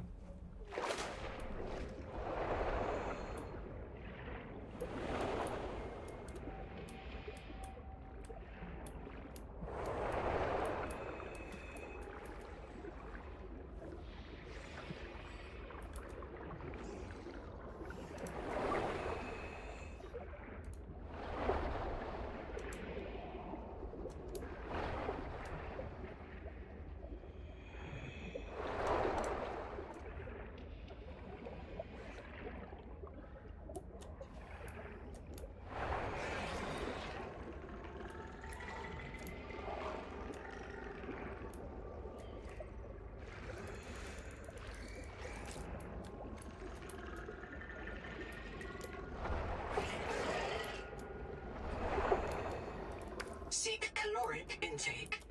30 seconds.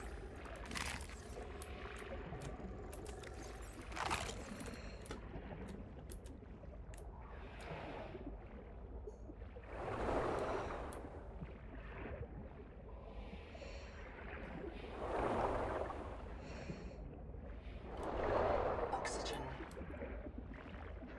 That's terrifying.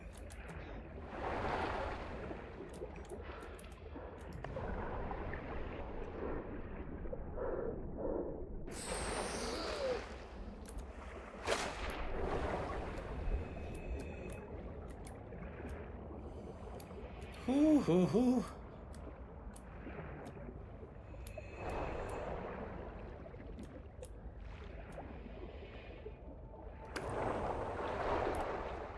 Just gives me the heebie-jeebies looking out there.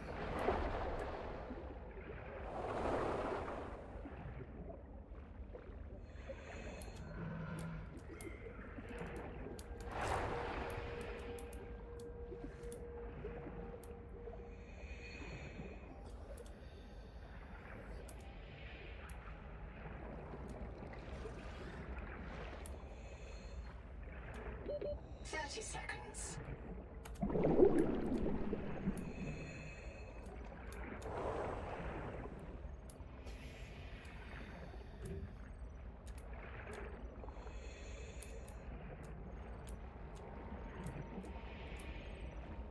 Definitely seems to be something in there.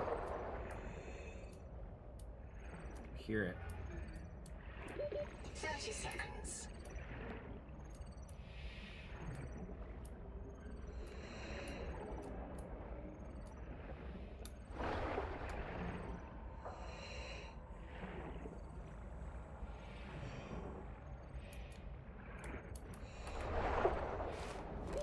Oxygen. 30 seconds.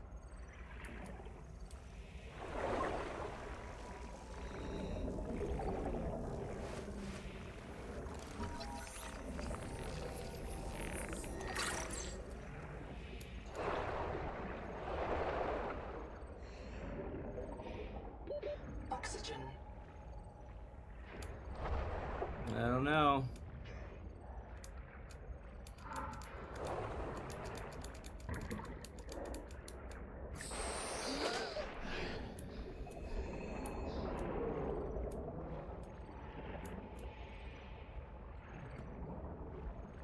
God, this is terrifying. 30 seconds.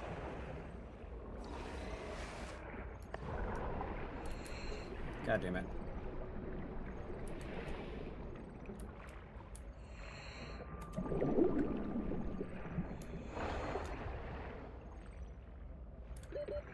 Seconds.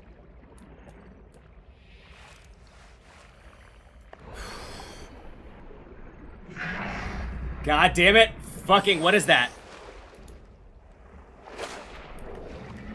Ooh, Marrowbeak. Oh my god. Get away, get away, go away, go away, go away, go away, go away, go away, go away, go away, go away, go away, go away, go away, go away, go away, go away, go away, go away, go away.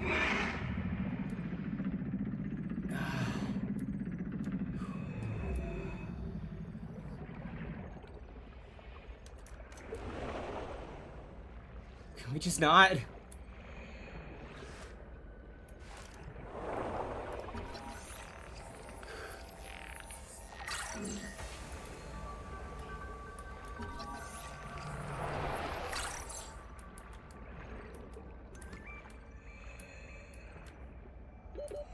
Seconds.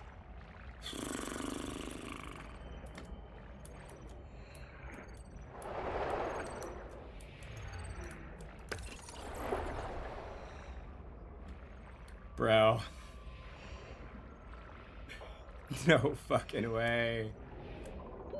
Oxygen. Oh, I don't want to be here.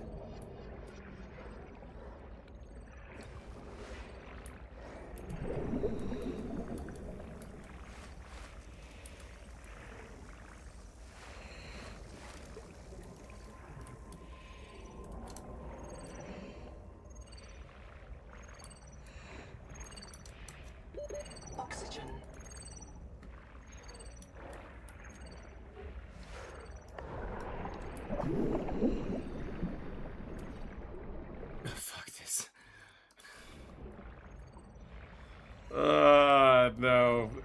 want to be. Yeah, yep.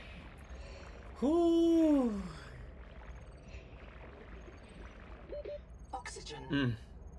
Just reprint me. Just reprint me. Huh. Huh. Huh.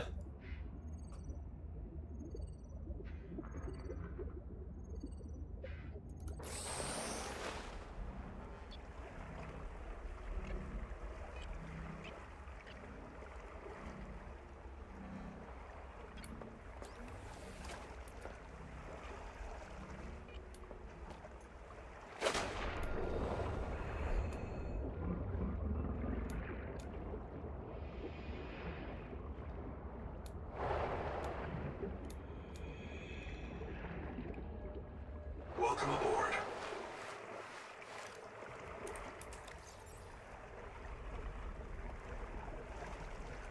Did I lose my builder tool?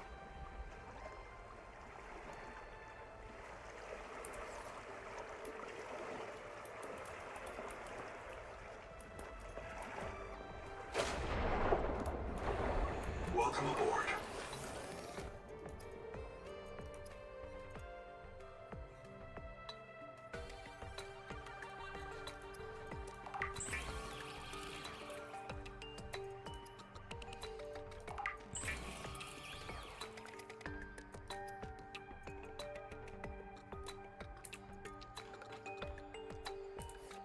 I didn't realize I'd lose everything that I reprinted there. I would have tried to get back to it.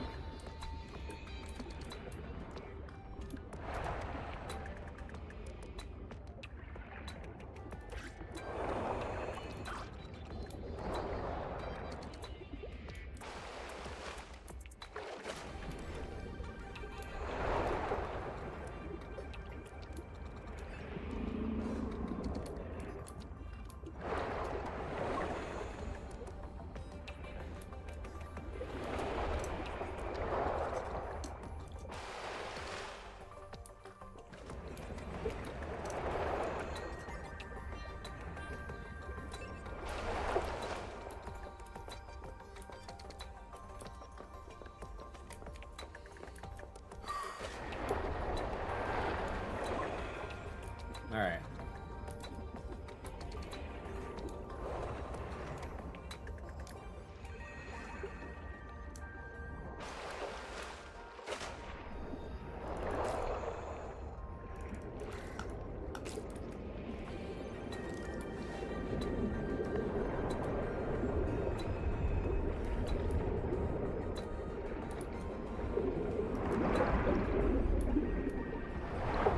Nah.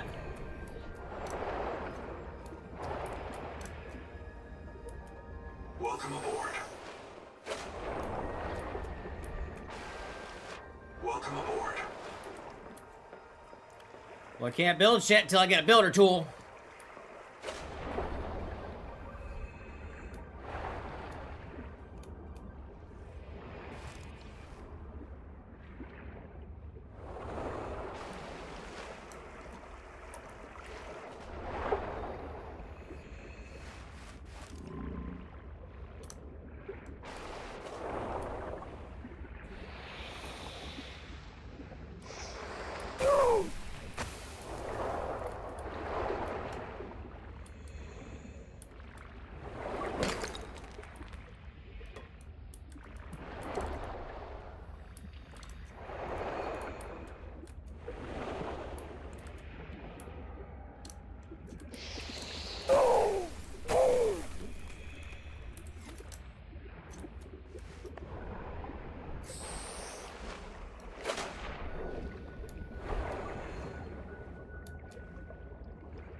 All right, we're just gonna try to see if we can go to Ruby's black box.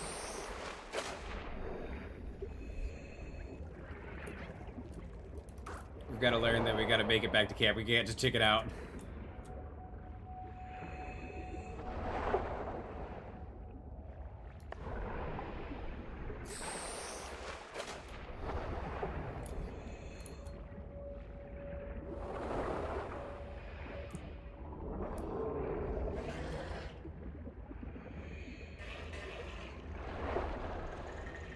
See, I can't see anything. That way, there's nothing there, right?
Fuck!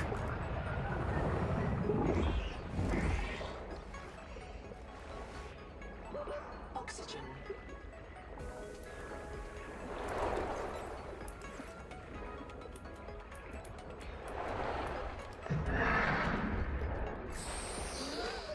God damn it.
Attention.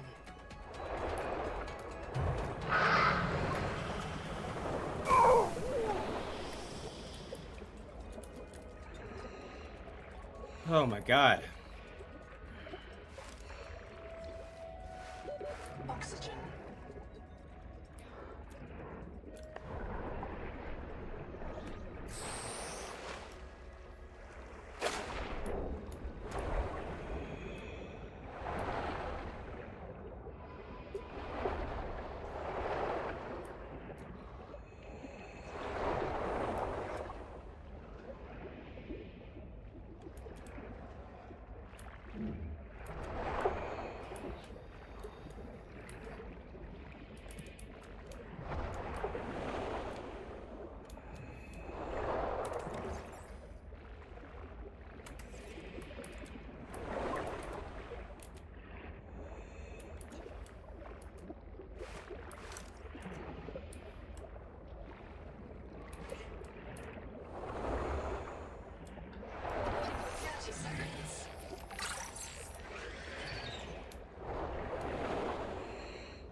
Seconds. God damn it.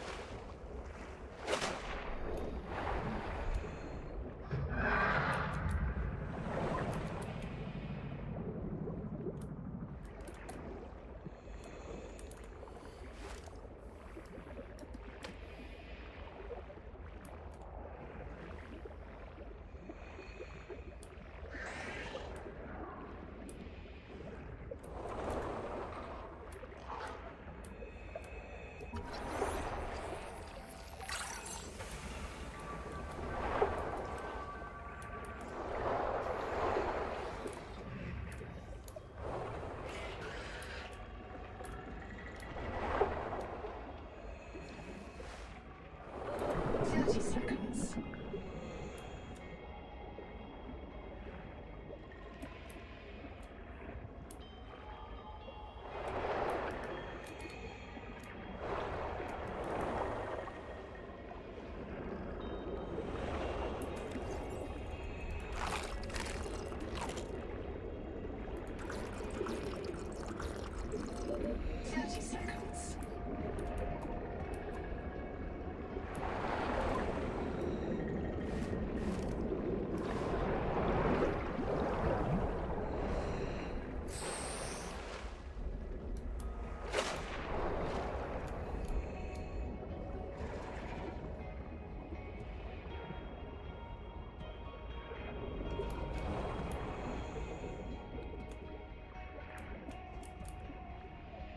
Is this where it was a second ago? There's that Morrow beak. When I reprinted, it looks like the same spot.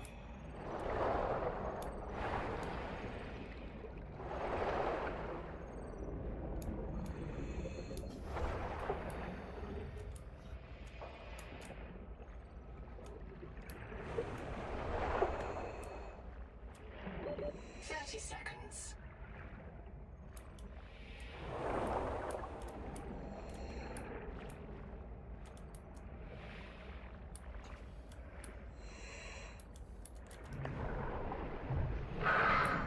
Fuck you.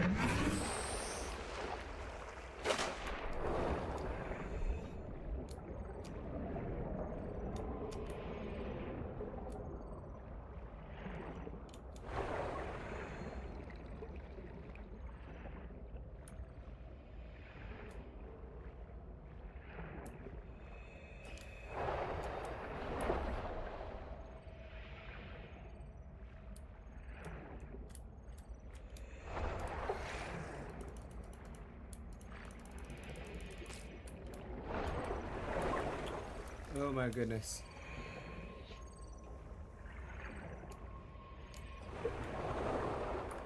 Definitely where it was. 30 seconds.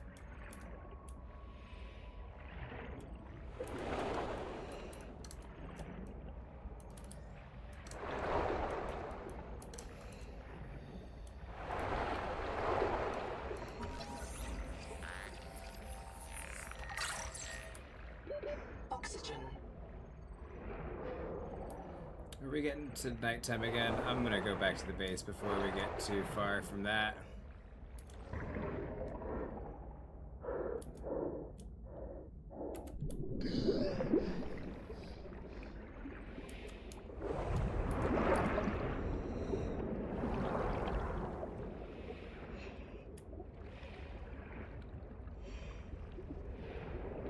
Oxygen.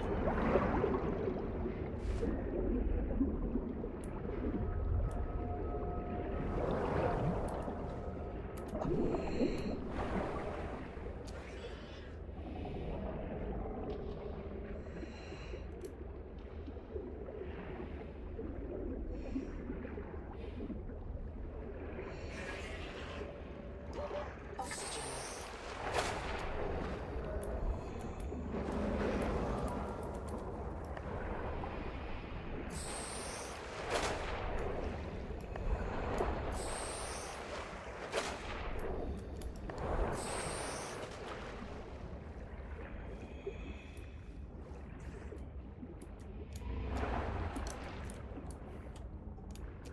Welcome aboard.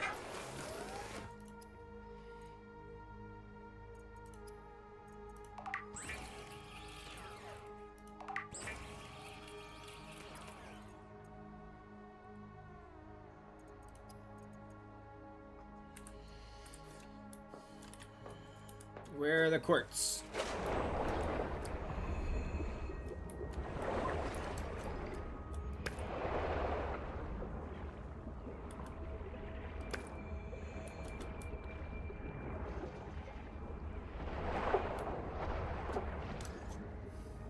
Welcome aboard.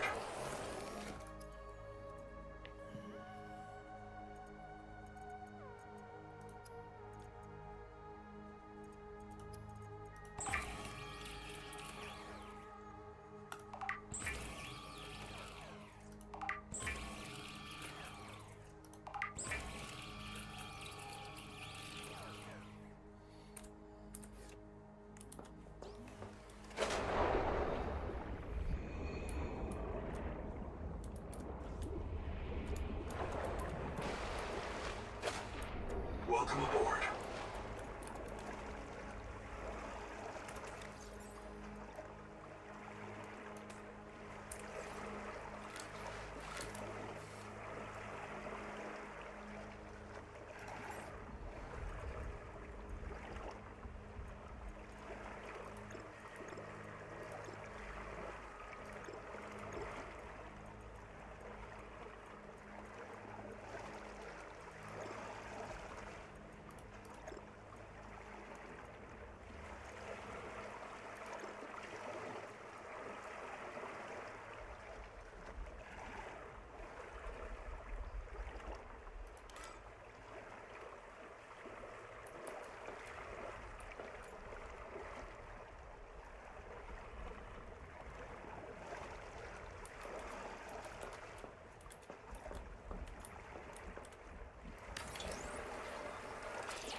Seek caloric intake.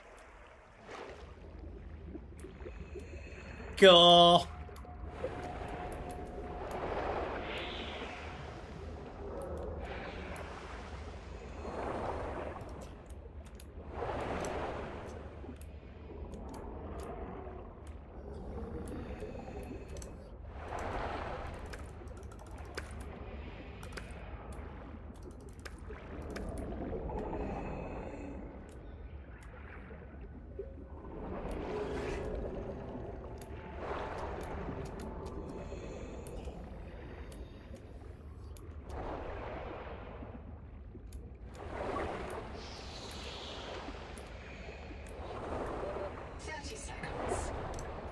Welcome aboard.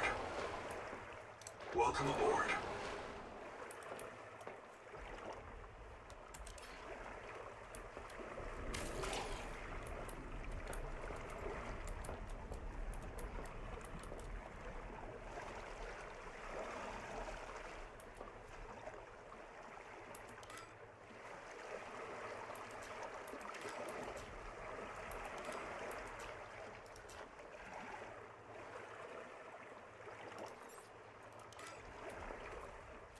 Welcome aboard.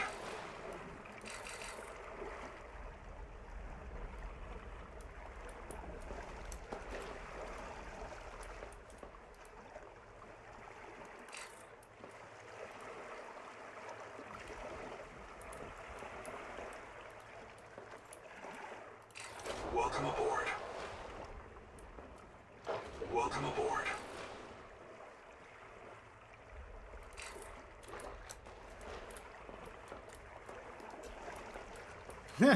This is a great way to be able to still see. It's an ugly ass base, but it still works.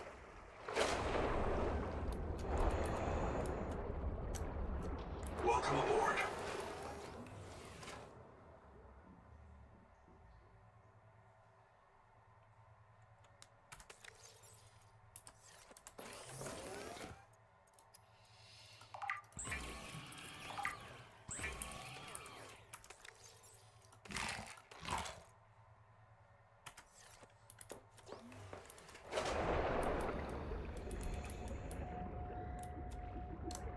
Welcome aboard.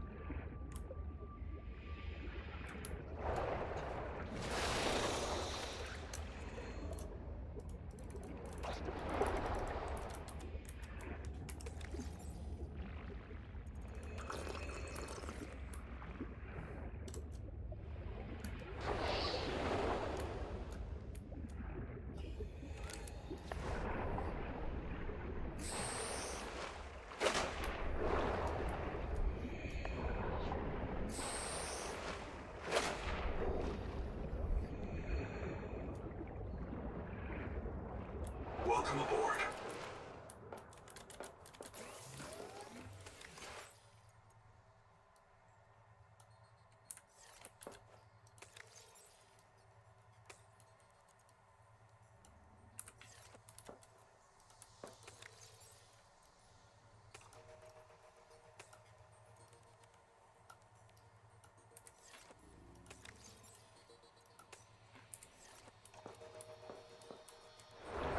Bro, I just went to night like that.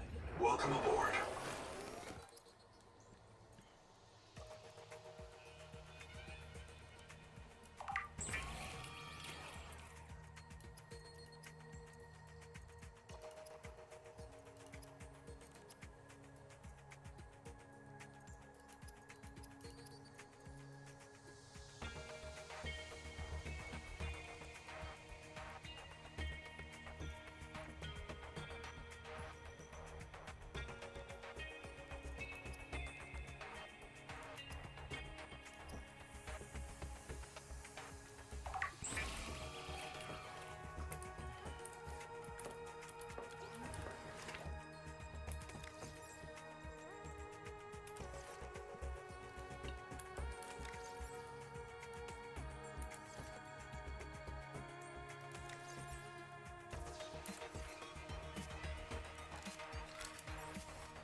That's what it is. Okay.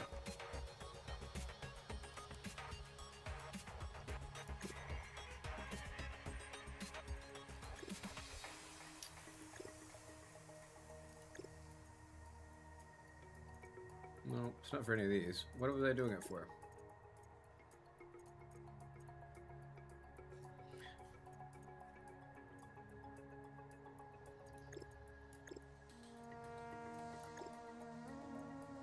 These guys.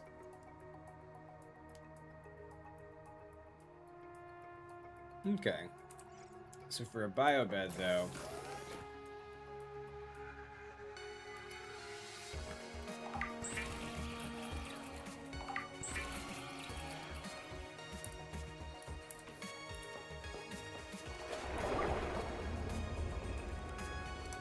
Welcome aboard.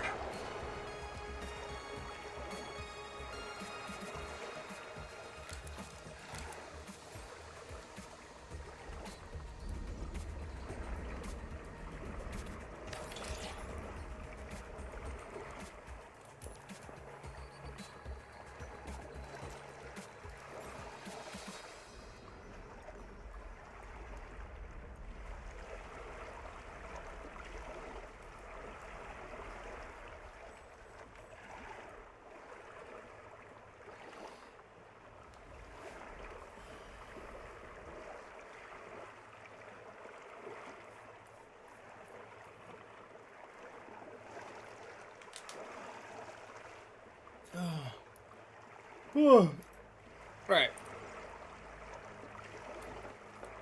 I think we're gonna quit.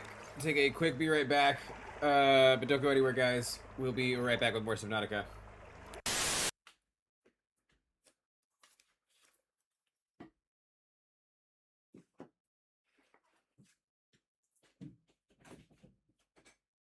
Alright, I figured out the basics of base building. How's Robin doing?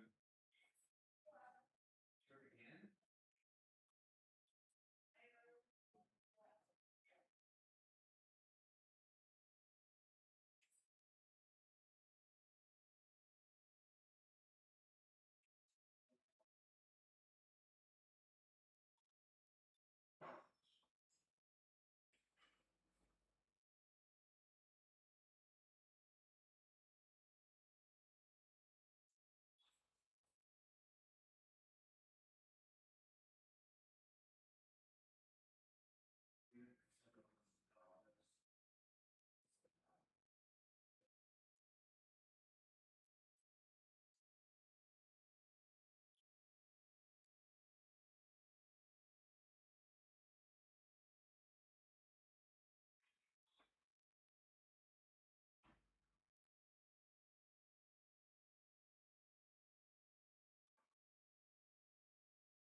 Hey guys, as much as I really am enjoying this right now and am playing Subnautica, my dog's not doing good, and I just gotta pay attention to that. So I'll catch you guys later. Thank you guys so much for tuning in.